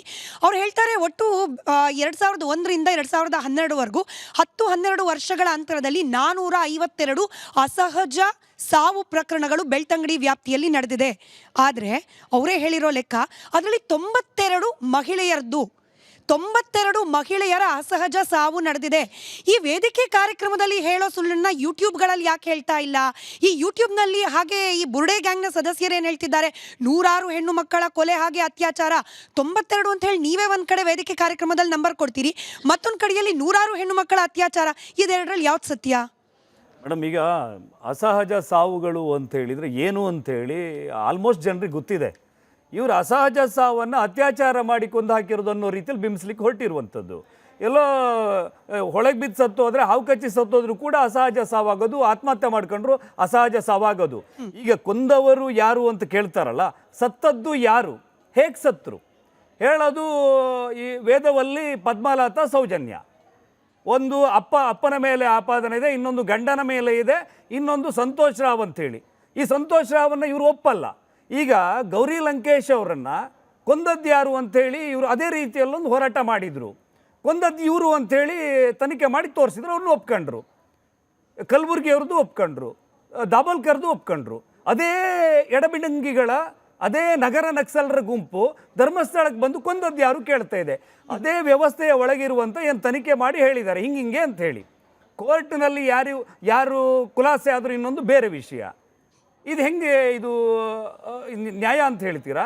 ನಿಮಗೆ ಮೇಡಮ್ ಆಗಲೇ ಹೇಳಿದರು, ಇಡೀ ಕರ್ನಾಟಕದಲ್ಲಿ ಯಾವ ದೆಸೆಯಲ್ಲೂ ಯಾವ ದಿಕ್ಕಿನಲ್ಲೂ ಹೀಗೆ ಸಾವಿಗೀಡಾಗಲಿಲ್ವಾ? ಇವರಿಗೆಲ್ರಿಗೂ ಟಾರ್ಗೆಟ್ ಧರ್ಮಸ್ಥಳ ಮಾತ್ರ ಆಗೋದಾ? ಯಾಕೆ ಟಾರ್ಗೆಟ್ ಆಗ್ತಾ ಇದೆ? 1969 ಇಸ್ವಿಯಿಂದ ಈಚೆಗೆ ಧರ್ಮಸ್ಥಳವೇ ಎಡಬಿಡಂಗಿಗಳಿಗೆ ಯಾಕೆ ಟಾರ್ಗೆಟ್ ಆಗ್ತಾ ಇದೆ ಅಂತ ಹೇಳಿದರೆ, ಇಡೀ ಹಿಂದೂ ಧರ್ಮವನ್ನು ಅಥವಾ ಇಡೀ ಒಂದು ಧಾರ್ಮಿಕ ವ್ಯವಸ್ಥೆಯನ್ನು ಒಂದು ಚೌಕಟ್ಟಿನಲ್ಲಿ ತರಬೇಕು ಅಂತೇಳಿ ಪೇಜಾವರ ಶ್ರೀಗಳು ಧರ್ಮ ಸಂಸತ್ ಮಾಡಿದಾಗ ವೀರೇಂದ್ರ ಹೆಗಡೆ ಅವ್ರನ್ನ ಆಹ್ವಾನಿಸ್ತಾರೆ. ವೀರೇಂದ್ರ ಹೆಗಡೆ ಅವರು ವಿಶ್ವ ಹಿಂದೂ ಪರಿಷತ್ನ ಈ ಚಪ್ಪರದ ಒಳಗಡೆ ಬಂದ್ರಲ್ಲ, ಈ ಧರ್ಮಸ್ಥಳವನ್ನು ನಂಬಿಕೊಂಡು ಕೋಟ್ಯಾಂತರ ಭಕ್ತರಿದ್ದಾರೆ, ಇವರೆಲ್ಲ ಅಲ್ಲಿಗೆಲ್ಲೋ ಕನ್ವರ್ಟ್ ಆಗ್ತಾರೆ ಎನ್ನುವಂಥ ಭಯದಲ್ಲಿ ಹೆಂಗಾದರೂ ಮಾಡಿ ಈ ಧರ್ಮಸ್ಥಳದ ಚರಿಷ್ಮವನ್ನು, ಜೊತೆಗೆ ಧರ್ಮಾಧಿಕಾರಿಗಳ ಚರಿಷ್ಮವನ್ನು ಕಳೆಗುಂದಿಸಬೇಕು ಅನ್ನುವ ಐಡಿಯಾಲಜಿ 1969ರಿಂದ ಮಾಡ್ಕೊಂಡು ಬಂದರು ಈ ಎಡಬಿಡಂಗಿಗಳು. ಇದು ಲೆಫ್ಟಿಸ್ಟ್ಗಳು ಈ ಹಿಂದೆ BJP ಅಥವಾ ಸಂಘ ಪರಿವಾರದಲ್ಲಿ ಇದ್ದು ಅಲ್ಲೇನು ಗಿಟ್ಟಿಸ್ಕೊಳ್ಳಿಕ್ಕಾಗಲಿಲ್ಲ, ಸೀಟ್ ಸಿಗಲಿಲ್ಲ ಅಂತೇಳಿ ಹೊರಗೆ ಹೋಗಿ ಅಲ್ಲಿ ಏನು ನೀವು ನೋಡ್ತಾ ಇದ್ದೀರಿ ಇವತ್ತು ಯಾರ್ಯಾರು ಮಾತಾಡ್ತಾ ಇದ್ದಾರೆ ಅವರೆಲ್ಲ ಕೂಡ ಇಲ್ಲಿನ ಅವಕಾಶ ವಂಚಿತರು. ಅವ್ರ ಮೇಲೆ ಮತ್ತೆ ಪುನಃ ಕೇಸರಿ ಶಾಲನ್ನು ಹಾಕಿ ಕೇಸರಿ ಅನ್ನೋದನ್ನ ಮುಂದಿಟ್ಟು ಮಾಡ್ತಾ ಇರುವಂಥ ಒಂದು ಷಡ್ಯಂತ್ರ. 1969 ಈಚೆಗಿನಿಂದಲೂ ಕೂಡ ನಿರಂತರವಾಗಿ ಇವರಿಗೆ Dharmasthala target, Dharmasthala target, Dharmasthala target. Surabhi ಅವರೇ, ಈ ನಂಬರ್ಸ್ ಬಗ್ಗೆನೆ, ಯಾಕಂದ್ರೆ 100 ಹೆಣ್ಣು ಮಕ್ಕಳ ಮೇಲೆ ಅತ್ಯಾಚಾರ, ಕೊಲೆ ಅನ್ನೋದನ್ನ ಬಹಳ ಒತ್ತಿ ಹೇಳಿ ಇರಬಹುದೇನೋ ಅನ್ನೋ ಭ್ರಮೆಯನ್ನ ಅಥವಾ ಇರಬಹುದೇನೋ ಅನ್ನೋ ಭಯವನ್ನ ನಿಮಗೂ ಒಳಗೊಂಡಂತೆ ಅನೇಕ ಕರ್ನಾಟಕದ ಮಹಿಳೆಯರಿಗೆ ಸೃಷ್ಟಿ ಮಾಡಿದ ಪ್ರಕರಣ ಇದು. ಈ 100 ಅನ್ನೋದ್ರ ಬಗ್ಗೆನೇ ನಾವು ಮಾತನಾಡೋಣ. ಅವರೇ ಕೊಟ್ಟ ಲೆಕ್ಕದ ಪ್ರಕಾರ, ನಾನು ಆಗಲೇ ಹೇಳಿದ ಹಾಗೆ 452 ಅಸಹಜ ಸಾವುಗಳು 12 ವರ್ಷದ ಅವಧಿಯಲ್ಲಿ ಆಗಿದೆ ಅನ್ನೋದು ಸರ್ಕಾರಿ ದಾಖಲೆಗಳಲ್ಲಿ ಸಿಗ್ತಾ ಇರುವ ಅಂಶ. ಒಂದು ತೀರ್ಥಕ್ಷೇತ್ರದಲ್ಲಿ 12 ವರ್ಷದಲ್ಲಿ 452 ಅಸಹಜ ಸಾವಾಗೋದು ಕೇವಲ ಧರ್ಮಸ್ಥಳದಲ್ಲಿ ಮಾತ್ರನಾ? ನೀವು ನಿಂತಿರೋ ಜಾಗದಲ್ಲೇನೆ ಮಹಾಬಲ್ ಶೆಟ್ರು ಇದ್ರು, ಅವ್ರು ಕೊಟ್ಟ ಲೆಕ್ಕದ ಪ್ರಕಾರ ಕಾಶಿ ನಂಜನಗೂಡ್ನಲ್ಲಿ ಇದಕ್ಕಿಂತ ಡಬಲ್ ಟ್ರಿಪಲ್ ಆಗ್ತಾ ಇದೆ. ಅಂದರೆ ಮುಕ್ತಿ ಹುಡ್ಕೊಂಡು ಬಂದು ಸಾಯುವವರ ಸಂಖ್ಯೆ ಅಲ್ಲೂ ಕೂಡ ಬಂದೆ ಜಾಸ್ತಿ ಇದೆ. ಆದರೆ ಇಲ್ಲಿ ಡೆಲಿಬ್ರೇಟ್ ಆಗಿ 452 ಅದು ಕೇವಲ ಮಹಿಳೆಯರೇ ಅನ್ನೋ ರೀತಿಯಲ್ಲಿ ಬಿಂಬಿಸುವ ಪ್ರಯತ್ನ. ಬಟ್ ಹುಡುಕ್ ನೋಡಿದಾಗ ಆ 452ರಲ್ಲೂ ಕೂಡ ಮಹಿಳೆಯರ ಸಂಖ್ಯೆ 92. ಅಲ್ಲ, ನಾನು ಈ ಡೇಟಾವನ್ನು ಎಲ್ಲಿಂದ ತೊಗೊಂಡು ಬಂದಿದ್ದಾರೆ ಅಂತ ನೋಡಿದೆ ನಾನು ಒಪ್ಪೋದಿಲ್ಲ. ಯಾಕೆಂದರೆ national crime record bureau authority data ತೋರಿಸೋದಕ್ಕೆ ಕ್ರೈಮ್ಸ್ ಅಗೇನ್ಸ್ಟ್ ವಿಮೆನಲ್ಲಿ, ಆ ಡೇಟಾದಲ್ಲಿ ಯಾವುದು ಡಿಸ್ಟ್ರಿಕ್ಟ್ ಲೆವೆಲಲ್ಲಿ ಈ ಥರ 400 ಅಂತ ನೀವು ಹೇಳಿದಿರಲ್ಲ ಅದಿಲ್ಲ. ಮತ್ತು ವಸಂತನ ಹೇಳ್ದಂಗೆ ಯಾವ ಅದರಲ್ಲಿ ಎಷ್ಟು ಮಹಿಳೆಯರು, ಇದನ್ನು ನಾವು ಜ್ಞಾಪಕ ಇಟ್ಕೊಳ್ಬೇಕಾಗಿರೋವಂಥದ್ದು. ನಮ್ಮಲ್ಲಿ ಎಷ್ಟೊಂದು ಬಾರಿ ಕನ್ವಿಕ್ಷನ್ ರೇಟ್ ಇವಾಗ ಕಡಿಮೆ ಆಗಿರೋವಂಥದ್ದು, ಒಂದು ಸಿಂಗಲ್ ಡಿಜಿಟ್ ಕನ್ವಿಕ್ಷನ್ ರೇಟಲ್ಲಿದ್ದೀವಿ ನಾವು ಕ್ರೈಮ್ಸ್ ಅಗೇನ್ಸ್ಟ್ ವಿಮೆನಲ್ಲಿ. ಸೊ ಇದೆಲ್ಲನೂ ಪ್ಲೇ ಆಗೇ ಆಗುತ್ತೆ. ಆದರೆ ನೀವು ಈ ಒಂದು ಪ್ರಶ್ನೆ ಕೇಳಿದ್ರಲ್ಲ ಷಡ್ಯಂತ್ರದ ಬಗ್ಗೆ, ಒಂದು ಸರ್ಕಾರದ ಆ್ಯಂಗಲಿಂದ ನೋಡ್ಕೊಂಡು ಬರೋಣ. ಯಾವ ಉಪಮುಖ್ಯಮಂತ್ರಿಗಳು ಇಲ್ಲಿ ಷಡ್ಯಂತ್ರ ನಡೆದಿದೆ ಅಂತ ಹೇಳಿದಾರೋ ಅವರೇನೇನೆ ಒಪ್ಪಿರೋವಂಥದ್ದು ಬೇರೆ ಬೇರೆ ಸಂಸ್ಥೆಗಳು, ಲೆಫ್ಟ್ ಲೀನಿಂಗ್ ಸಂಸ್ಥೆಗಳು ಪ್ರೆಷರ್ ಹಾಕ್ತಾ ಇದ್ದಾರೆ. ಕೇರಳದಿಂದ ಒಬ್ಬರು ರಾಜ್ಯಸಭಾ MP ಅವರು ಲೆಟರ್ ಬರಿಬೇಕಾಯ್ತಲ್ಲ ಧರ್ಮಸ್ಥಳದ ಬಗ್ಗೆ. ಸಡನ್ನಾಗಿ ಯಾವತ್ತೂ ಕಾಳಜಿ ತೋರಿಸದಿಲ್ಲದೆ ಇರುವಂತಹ ಅಲ್ ಜಜೀರಾ ಅವರು ನಮ್ಮ ರಾಜ್ಯದಲ್ಲಿ ನಡೀತಿರುವಂತಹ ಈ ಒಂದು ಘಟನೆಯ ಬಗ್ಗೆ ನಿಮಗೆ ಜ್ಞಾಪಕ ಇದೆಯಾ ಸ್ಮಿತಾ ಅವರೇ? ಈ ಒಂದು ಘಟನೆ ನಮಗೆ ಆಚೆ ಬಂದಾದ ನಂತರ ಎಲ್ಲ ಮೀಡಿಯಾ ಹೌಸಸ್ಸಲ್ಲೂ ನಮಗೆ ನಂತರ ತಿಳಿದಿದ್ದೇನು ಅಂದರೆ, ಚಿನ್ನಯ್ಯ ಅವರು ಹೋಗಿ ಮುಂಚೆನೇ ಇಂಟರ್ವ್ಯೂ ಕೊಟ್ಟಿದ್ದು. ಅದು ಬಿಡಿ, ಮುಂಚೆ ಸುಪ್ರೀಂ ಕೋರ್ಟ್ಗೆ ಹೋಗಿದ್ದಾರೆ ಅನ್ನೋದು ನಮಗೆ ನಂತರ ತಿಳಿದಿದ್ದು. ಅಂದರೆ ಇದೆಲ್ಲನೂ ಹಾಗಾಗಿ ನಡೀತಾ. ಸ್ಮಿತಾ ಅವರೇ, ನಾನು ದಿನಕ್ಕೆ ಬೆಂಗಳೂರಿನಲ್ಲಿ ನನ್ನ ನಗರದಲ್ಲಿ ಎಷ್ಟು ಜನದ ಮಹಿಳೆಯರ ಜೊತೆ ಮಾತಾಡ್ತೀನಿ. ಇಷ್ಟು ಈಸಿ ಆಗಿದೆಯಾ ಸೆನ್ಸೇಷನಲೈಸ್ ಮಾಡೋದು? ಇಲ್ಲ. ಅವರಿಗೆ ಬೇಸಿಕ್ ಲೀಗಲ್ ಏಡ್ ಅಥವಾ ಬೇಸಿಕ್ ಪೊಲೀಸ್ ಕಂಪ್ಲೇಂಟ್ ರಿಜಿಸ್ಟರ್ ಮಾಡೋದಕ್ಕೆ ಕಷ್ಟ. ಅದು ಬಿಡಿ, ಹಾವೇರಿಯಲ್ಲಿ ನಡೆದಂತಹ ಒಂದು ಗ್ಯಾಂಗ್ ರೇಪ್ ಪ್ರಕರಣದಲ್ಲಿ ಇರ್ಬೋದು, ನೇಹಾ ಹಿರೇಮಠ ಪ್ರಕರಣದಲ್ಲಿ ಇರ್ಬೋದು, ಬಹಳಷ್ಟು ಈ ಥರ ನಮ್ಮ ಕರ್ನಾಟಕದಲ್ಲಿ ಕಾಂಗ್ರೆಸ್ ಸರ್ಕಾರ ಬಂದಾದ ನಂತರ FIR ಫೈಲ್ ಮಾಡೋದಕ್ಕೆ ಎಷ್ಟು ಕಷ್ಟ ಒಬ್ಬ ಮಹಿಳೆಗೆ. ಇಲ್ಲಿ ಮಂತ್ರಿ ಮಾಲ್ ನಡೆದಂಥ ಪ್ರಕರಣದಲ್ಲಿ ಅವರು ಮಹಿಳೆ ಹೋಗಿ ಹೇಳಿದ್ದಾರೆ ನನಗೆ ಈ ಥರ ಸ್ಟಾಕ್ ಮಾಡ್ತಾ ಇದ್ದಾರೆ ಅಂತ. ಆವಾಗ ಪೊಲೀಸ್ ಅದನ್ನು ಸೀರಿಯಸ್ ಆಗಿ ತಗೊಂಡಿಲ್ಲ. ಅಂತಹ ಸಂದರ್ಭದಲ್ಲಿ ಒಬ್ರು ಒಂದು ಕ್ಲೇಮ್ ಮಾಡ್ತಾರೆ 100 ಅಂತ, ಅದನ್ನ ಕೇಳಿಸ್ಕೊಂಡು ಲೀಡಿಂಗ್ ಮೀಡಿಯಾ ಔಟ್ಲೆಟ್ಸ್ ಇರ್ಬೋದು, ಯೂಟ್ಯೂಬರ್ಸ್ ಇರ್ಬೋದು, ಅಡ್ವೊಕೇಟ್ಸ್ ಇರ್ಬೋದು, ಅದನ್ನ ಅಷ್ಟು ಸೀರಿಯಸ್ ಆಗಿ ತಗೊಳ್ಳೋದಕ್ಕೆ ಏನಾದರೂ ಒಂದು ಕಾರಣ ಇರಬೇಕಲ್ಲ. ಆ ಕಾರಣ ಎಲ್ಲ ನೋಡ್ತಾ ಒಂದು ಹೌಸ್ ಆಫ್ ಕಾರ್ಡ್ಸ್ ಥರ ಬಿದೋಗಿದೆಯಲ್ಲ, ಅದನ್ನ ನೋಡ್ಕೊಂಡು ಬಂದ್ರೆ ಇದರಲ್ಲಿ ಯಾರೋ ಒಂದು ಏನೋ ಒಂದು ವಿಷಯ ಯಾವುದಕ್ಕೋ ಮಾಡಿದ್ದಾರೆ ಅನ್ನೋದ್ರ ಬಗ್ಗೆ ನಮ್ಗೆಲ್ಲರಿಗೂ ಗೊತ್ತಿರೋಂಥದ್ದೇ. ಇದು ಪ್ರಭಾವಿಗಳ ವಿರುದ್ಧ, ಧರ್ಮಕ್ಷೇತ್ರದ ವಿರುದ್ಧ, ಅದಕ್ಕೋಸ್ಕರ ಇಷ್ಟೆಲ್ಲ ಸೆನ್ಸೇಷನಲೈಸ್ ಆಯಿತು ಅಂತ ನಿಮ್ಮ ಮಾತಿನ ಅರ್ಥ. ಇದು ನಮಗೆ ನೋಡಿ, ನಾವು ಧರ್ಮಸ್ಥಳದಲ್ಲಿ ಒಂದು ಪಕ್ಷವಾಗಿ ಹೋಗಿ ಹೋರಾಟ ಮಾಡಿದಾಗ ಮತ್ತು ಸೌಜನ್ಯ ಅವರ ಕುಟುಂಬದವ್ರ ಜೊತೆ ಕೂತ್ಕೊಂಡು ನಾವು ಹೇಳಿರುವಂಥದ್ದು, ನಿಮಗೆ ಬೇಕಾಗಿರುವಂಥ ಎಲ್ಲ ಲೀಗಲ್ ಏಡು ಏನೇ ಸಹಾಯ ಇದ್ರೂ ನಾವು ಮಾಡ್ತೀವಿ ಅಂತ. ಧರ್ಮಸ್ಥಳಕ್ಕೆ ಹೋಗಿ ನಾವು ಈ ಪ್ರಶ್ನೆಗಳನ್ನು ಕೇಳಿದಾಗ ಅಲ್ಲಿ ನಮಗೆ ಅರ್ಥ ಆಗಿದ್ದು ಇದು, ಒಂದು ಧರ್ಮಕ್ಷೇತ್ರದ ವಿರುದ್ಧ ಇಂತಹ ಒಂದು ಆ ಒಂದು ಮನಸ್ಸಲ್ಲಿ ಒಂದು ಥಾಟನ್ನ ಬಿಟ್ಟರೆ ಏನೇನು ಆಗಬಹುದು ಅನ್ನೋದ್ರ ಬಗ್ಗೆ ಸರ್ಕಾರಕ್ಕೆ ಗೊತ್ತಿರೋವಂಥದ್ದೇ. ಇಲ್ಲಾಂದರೆ ಇನ್ನೊಂದು ಬಾರಿ ಹೇಳ್ತೀನಿ, ನಿಮ್ಮ ಸರ್ಕಾರದ ಅಡಿಯಲ್ಲಿ ರಚಿಸಿರುವಂತಹ SIT, ನಿಮಗೆ ಬೇಕಾಗಿರುವಂತಹ ಆಫೀಸರ್ಸು, ನೀವು 100% ಮೀಡಿಯಾ ಕವರೇಜ್ ಆಗಲಿ ಅಂತ ನೋಡ್ಕೊಂಡಿರೋವಂಥದ್ದು ಒಂದು ಪರಿಸ್ಥಿತಿಯಲ್ಲಿ ಅಲೆಜಿಡ್ಲಿ ಯಾವ SIT ಫಾರ್ಮ್ ಆಗಿದೆಯೋ ಇವತ್ತು ಆ ಪ್ರಶ್ನೆ ಅವರಿಗೆ ನೀವು ಪ್ರಶ್ನೆ ಕೇಳ್ತಾ ಇದ್ದೀರಾ. ನಾಗಲಕ್ಷ್ಮಿ ಚೌಧರಿ ಅವರು ಅವರಿಗೆ ಪ್ರಶ್ನೆ ಅವ್ರ ವಿರುದ್ಧನೇ ಲೆಟರ್ ಬರೀತಿದ್ದೀರಾ. ಆದರೆ ನಿಮ್ಮ ಬಗ್ಗೆ ನಿಮಗೆ ಕಾನ್ಫಿಡೆನ್ಸ್ ಇಲ್ವಾ? ವಸಂತ್ ಗಿಳಿಯಾರ್ ಅವರೇ, ಈ ಮತ್ತೊಮ್ಮೆ ಅದೇ ನೂರಾರು ಹೆಣ್ಣು ಮಕ್ಕಳ ಅತ್ಯಾಚಾರ ಕೊಲೆ ಪ್ರಕರಣ ಅಂತ ಹೇಳಿ ಪದೇ ಪದೇ ಹೇಳುವವರು ಸಾಮಾಜಿಕ ಜಾಲತಾಣವನ್ನು ಇಡೀ 6 ತಿಂಗಳು ಹೇಗೆಲ್ಲ ಬಳಕೆ ಮಾಡಿಕೊಂಡ್ರು ಅನ್ನೋದು ನಮಗೆ ಗೊತ್ತಿದೆ. ತಮಗೆ ಬೇಕಾದ ಆ್ಯಂಗಲು, ತಮಗೆ ಬೇಕಾದ ಸಂಖ್ಯೆಗಳು, ತಮಗೆ ಬೇಕಾದವ್ರನ್ನ ಕರ್ಕೊಂಡು ಬಂದುಬಿಟ್ಟು ಕತೆಗಳನ್ನು ಕಟ್ಟಿದ್ದನ್ನು ಗಮನಿಸಿದ್ವಿ. ವೇದವಲ್ಲಿ ಹಾಗೆ ಸೌಜನ್ಯ ಜೊತೆಗೊಂದು 4 ಪ್ರಕರಣಗಳು ಈಗ ಆಲ್ರೆಡಿ ತನಿಖೆ ಆಗಿರೋ ಪ್ರಕರಣಗಳನ್ನು ಬಿಟ್ಟರೆ ಈ ನೂರಾರು ಹೆಣ್ಣು ಮಕ್ಕಳ ಪೈಕಿ 3 ಜನ ಕೂಡ ಹೊಸದಾಗಿ ಬರಲಿಲ್ಲ. ಅವ್ರ ಕುಟುಂಬದವರು ಬಂದು ಹೌದು ನಮ್ಮನೆ ಮಗಳು ಕೂಡ ಮಿಸ್ಸಿಂಗ್ ಆಗಿದ್ದಾಳೆ, ನಮ್ಮನೆ ಮಗಳ ಮೇಲೂ ಕೂಡ ಅತ್ಯಾಚಾರ, ಅಂದರೆ ಇಷ್ಟು ಪವರ್ಫುಲ್ ಸೋಷಿಯಲ್ ಮೀಡಿಯಾ ಕೈಯಲ್ಲಿದ್ದಂತಹ ಈ ಸೋಕಾಲ್ಡ್ ಗ್ಯಾಂಗ್ನ ಸದಸ್ಯರು ಯಾಕೆ ನೂರಾರು ಹೆಣ್ಣು ಮಕ್ಕಳ ಪೈಕಿ 3 ಜನನಾದರೂ ಕರ್ಕೊಂಬಂದು ನೋಡಿ ಇಂಥದ್ದೊಂದು ಪ್ರಕರಣ ಇದೆ, ಈ ತನಿಖೆಗೆ ಆಗ್ತಿಲ್ಲ, ತನಿಖೆಗೆ ಒಳಪಡಿಸಲಿಲ್ಲ ಅಂತ ಹೇಳ್ತಾ ಇಲ್ಲ ಅಂತ? ಮೊನ್ನೆ ಈ ಪ್ರಕರಣ ಒಂದು ಉಚ್ಛ್ರಾಯ ಹಂತದಲ್ಲಿದ್ದಾಗ ಒಂದು ಟಕ್ಕ ಅಣ್ಣ ತಮ್ಮ ಇಬ್ಬರು ಬಂದ್ಬಿಟ್ಟು ನಮ್ಮ ಹುಡುಗಿನೂ ಕೂಡ ಧರ್ಮಸ್ಥಳದಲ್ಲೇ ಹೋಗಿ ಲಾಸ್ಟ್ ಹೋಗಿದ್ದು ಅವಳು ಧರ್ಮಸ್ಥಳಕ್ಕೆ, ಆಮೇಲೆ ಎಲ್ಲ ಮೊದಲೇ ಗೊತ್ತಿಲ್ಲ ಅಂತ ಹೇಳಿದರು. ಆಮೇಲೆ ಹುಡುಕು ನೋಡಿದ್ರೆ ಅವಳೆಲ್ಲ ಓಡೋಗಿದ್ದಾಳೆ ಪಾಪ ಹುಡುಗಿ, ಯಾವುದೋ ಪ್ರಿಯಕರನ ಜೊತೆ ಓಡೋಗಿದ್ದಾಳೆ. ಅದೆಲ್ಲ ಬಯಲಾದ ನಂತರ ಟಕ್ಕ ಕಾಣಿಸೋಕ್ಕೆ ಇಲ್ಲ. ಅವ್ರ ಜೊತೆ ಬುರುಡೆ ಗ್ಯಾಂಗ್ ಬಿಟ್ಬಿಟ್ರು ಅವ್ರ ಸ್ನೇಹವನ್ನು. ನೋಡಿ, ಈಗ ಸಾಲು ಸುಳ್ಳುಗಳನ್ನು ಹೇಳ್ಕೊಂಡು ಬಂದರು ಇವರೆಲ್ಲ ಸೇರ್ಕೊಂಡು, ಬುರುಡೆ ಗ್ಯಾಂಗ್ನವ್ರು ಸೇರ್ಕೊಂಡು ಸಾಲು ಸುಳ್ಳು. ಇವರು ಹೇಳಿದ 1000 ಸುಳ್ಳುಗಳು ಜಗಜ್ಜಾಹೀರಾದಾಗಲೂ ಕೂಡ ಯಾವ ಮುಖ ಇಟ್ಕೊಂಡು ಇವರು ಮತ್ತೆ ಹೋರಾಟ ಮಾಡ್ತಾರೆ? ಚಿನ್ನಯ್ಯ ಮೊನ್ನೆ ತಾನೇ ಅವನ ಅವ್ರ ಸಾಲನೋ ಇನ್ನೊಂದೋ ಮತ್ತೊಂದೋ ಮಾಡಿ ಅವನ್ನ ಹೊರಗಡೆ ಬಿಡಿಸ್ಕೊಂಡು ಬಂದರು. ಅವನ್ನ ಮೊದಲೇ ಕರ್ಕೊಂಡು ಹೋಗಿ ಬಣ್ಣದ ಕತೆಗಳನ್ನು ಅವನ ಬಾಯಲ್ಲಿ ಹೇಳಿಸಿ, ಬೇರೆ ಆ್ಯಂಗಲಲ್ಲಿ ಕೂರಿಸಿ, ವಿಡಿಯೋ ಮಾಡಿಸಿ, ನಾಟಕ ಮಾಡಿಸಿ, ಅದೆಲ್ಲ ಮಾಡಿದವ್ರು ಇನ್ನೂ ಬದುಕಿದಾರಲ್ಲ ಮುಖ ಇಟ್ಕೊಂಡು. ಹೋಗೆಲ್ಲ ಹೊಳೆ ಹಾರಿ ಸಾಯ್ಬೇಕು ಇವರೆಲ್ಲ. ಬುರುಡೆ ಗ್ಯಾಂಗ್ನವ್ರು ಇದ್ದಾರಲ್ಲ, ಇವರಿಗೆ ನಮ್ಮ ಕರ್ನಾಟಕ ರಾಜ್ಯದ ಜನರು ಶಾಂತಿಪ್ರಿಯರಾದ ಕಾರಣಕ್ಕೆ ಬದುಕುಳಿದಿದ್ದಾರೆ. ಇಲ್ಲ ಅಂತ ಹೇಳಿದರೆ ಕಲ್ಲು ಹೊಡೆದು ಕೊಲ್ಲೋರು ಇವ್ರನ್ನ. ನೀವು ಹಿಂಗೆ ಪದಗಳನ್ನು ಬಳಕೆ ಮಾಡಿ ನಾನು ಒಬ್ಜೆಕ್ಟ್ ಮಾಡಲಿಲ್ಲ ಅಂದರೆ ಅದಕ್ಕೆ ಹೊಸದೊಂದು ವಿಡಿಯೋ ಬರುತ್ತೆ ಗಿಳಿಯಾರ್ ಅವರೇ. ಹೀಗೆಲ್ಲ ಮಾತನಾಡ್ಲಿಕ್ಕೆ ಅವಕಾಶ ಮಾಡಿಕೊಟ್ಟ ಈ ಹೆಣ್ಣು ಮಗಳ ಮೇಲೂ ಕೂಡ ಆ ಹೆಣ್ಣು ಮಗಳಿಗೆ ಆದಂಗೆ ಆಗಬೇಕು ಅಂತ ವಿಡಿಯೋ ಮಾಡ್ತಾರೆ. ಬಟ್ ಸತ್ಯ ಮಾತನಾಡಲಿಕ್ಕೆ ಅವ್ರಿಗೂ ಅವಕಾಶ ಇದೆ, ನಿಮಗೂ ಅವಕಾಶ ಇದೆ, ಮುಂದುವರಿಸಿ. ನಾನು ಹೇಳ್ತಾ ಇರುವಂಥದ್ದು ಒಂದು ಸುಳ್ಳು ಮಿಸ್ಟೇಕ್ ಆಗಿ ಹೇಳಿಬಿಟ್ಟ ಅಂತ ಇಟ್ಕೊಳ್ಳೋಣ. 1000 ಸುಳ್ಳು ಮೇಡಮ್. ಕೊಂದವ್ರು ಯಾರು ಅಂತೇಳಿ ಧರ್ಮಸ್ಥಳಕ್ಕೆ ಹೋಗಿ ಇವರು ಡ್ಯಾನ್ಸ್ ಮಾಡ್ತಾ ಇದ್ದಾರಲ್ಲ, ಅಲ್ಲಿ ಹೇಳುವ ಎಲ್ಲರೂ ಕೂಡ ಸುಳ್ಳುಗಾರರೇ, ಸುಳ್ಳು ಬುರುಕರೇ, ಈ ಷಡ್ಯಂತ್ರದ ಪಾಲುದಾರರೇ. ಅವರ ಮುಖ ಕಾಣಿಸದೇ ಇರಬಹುದು, 100ಕ್ಕೆ 100 ಅವರೆಲ್ಲರೂ ಕೂಡ ಇದ್ದಾರೆ. ಹಿಂದೆ ಸೋಮನಾಥ್ ನಾಯ್ಕ ಇದ್ದಾರೆ ಅಲ್ಲಿ, ಮೊನ್ನೆ ಫೋಟೋ, ಅವರೆಲ್ಲ ಇದ್ದಾರೆ. ಇವರೆಲ್ಲ ಇದರ ಹಿಂದೆ ಮುಖ್ಯಮಂತ್ರಿಯವರ ಖಾಸಗಿ ಕೋಣೆಯಲ್ಲಿ ಕುಳಿತು ಚರ್ಚೆ ಮಾಡುವವರು ಇದರಲ್ಲಿದ್ದಾರೆ.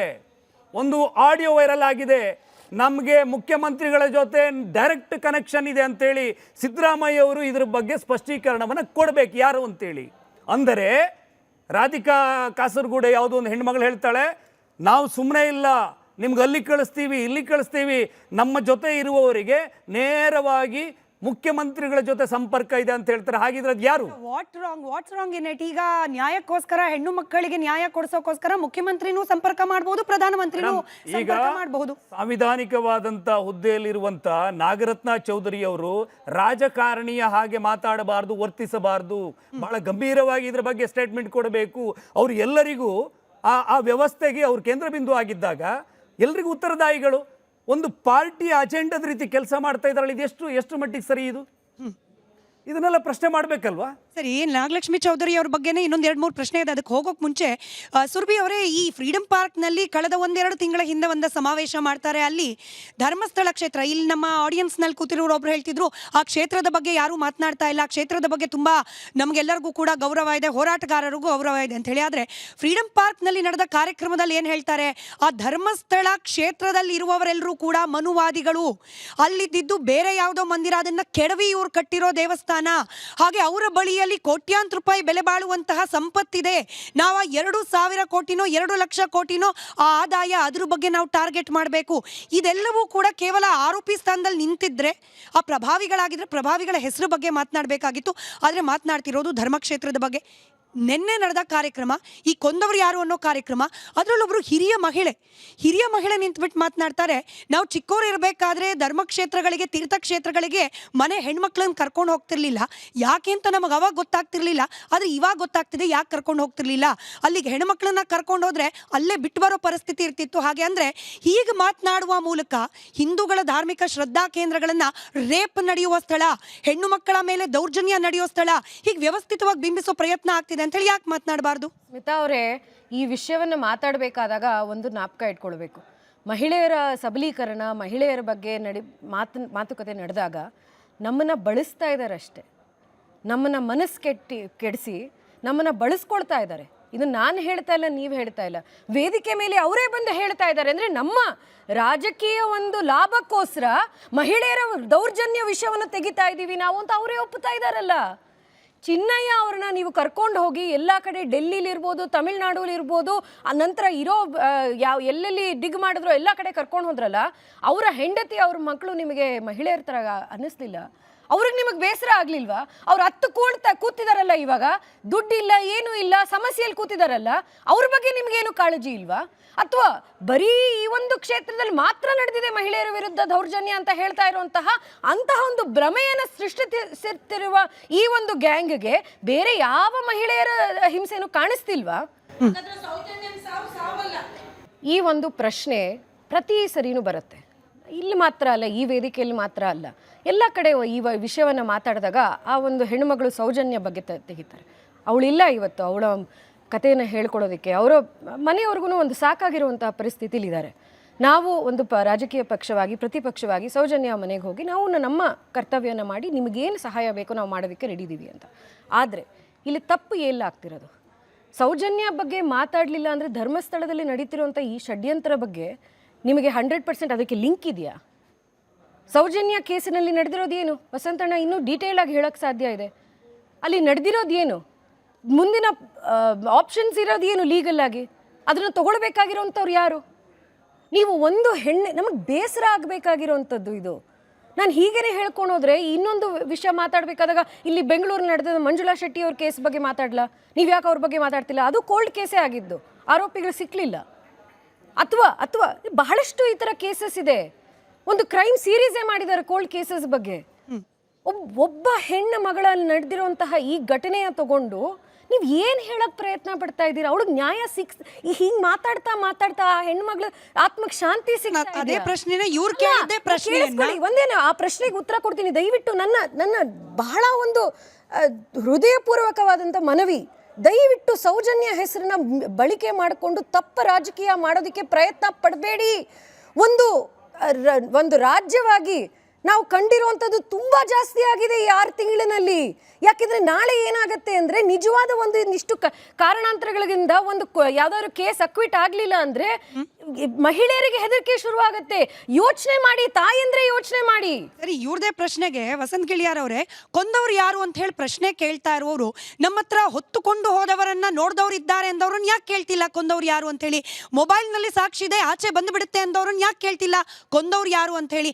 AI ವಿಡಿಯೋ ಮಾಡಿಬಿಟ್ಟು ಪುಂಖಾನುಪುಂಖವಾಗಿ ರುದ್ರತಾಂಡವ ಆಗಬೇಕು ಅಂದವ್ರಿಗೆ ಸಾಕ್ಷಿ ಇಲ್ದಲ್ಲೇ ವಿಡಿಯೋ ಮಾಡಿಬಿಡ್ತಾರ? ಅವ್ರಿಗೆ ಗೊತ್ತಿರಬೇಕಲ್ಲ ಕೊಂದವ್ರು ಯಾರು, ಅವ್ರನ್ನ ಯಾಕೆ ಕೇಳ್ತಿಲ್ಲ ಅಂತ ಹೇಳಿ. ಈಗ ಪಾಪ ಆ ತಾಯಿಗೆ ಅವ್ರು ಭಾವನಾತ್ಮಕವಾಗಿ ಅಂದ್ಕೊಂಡ್ರು ಸೌಜನ್ಯ ಅಂತೇಳಿ.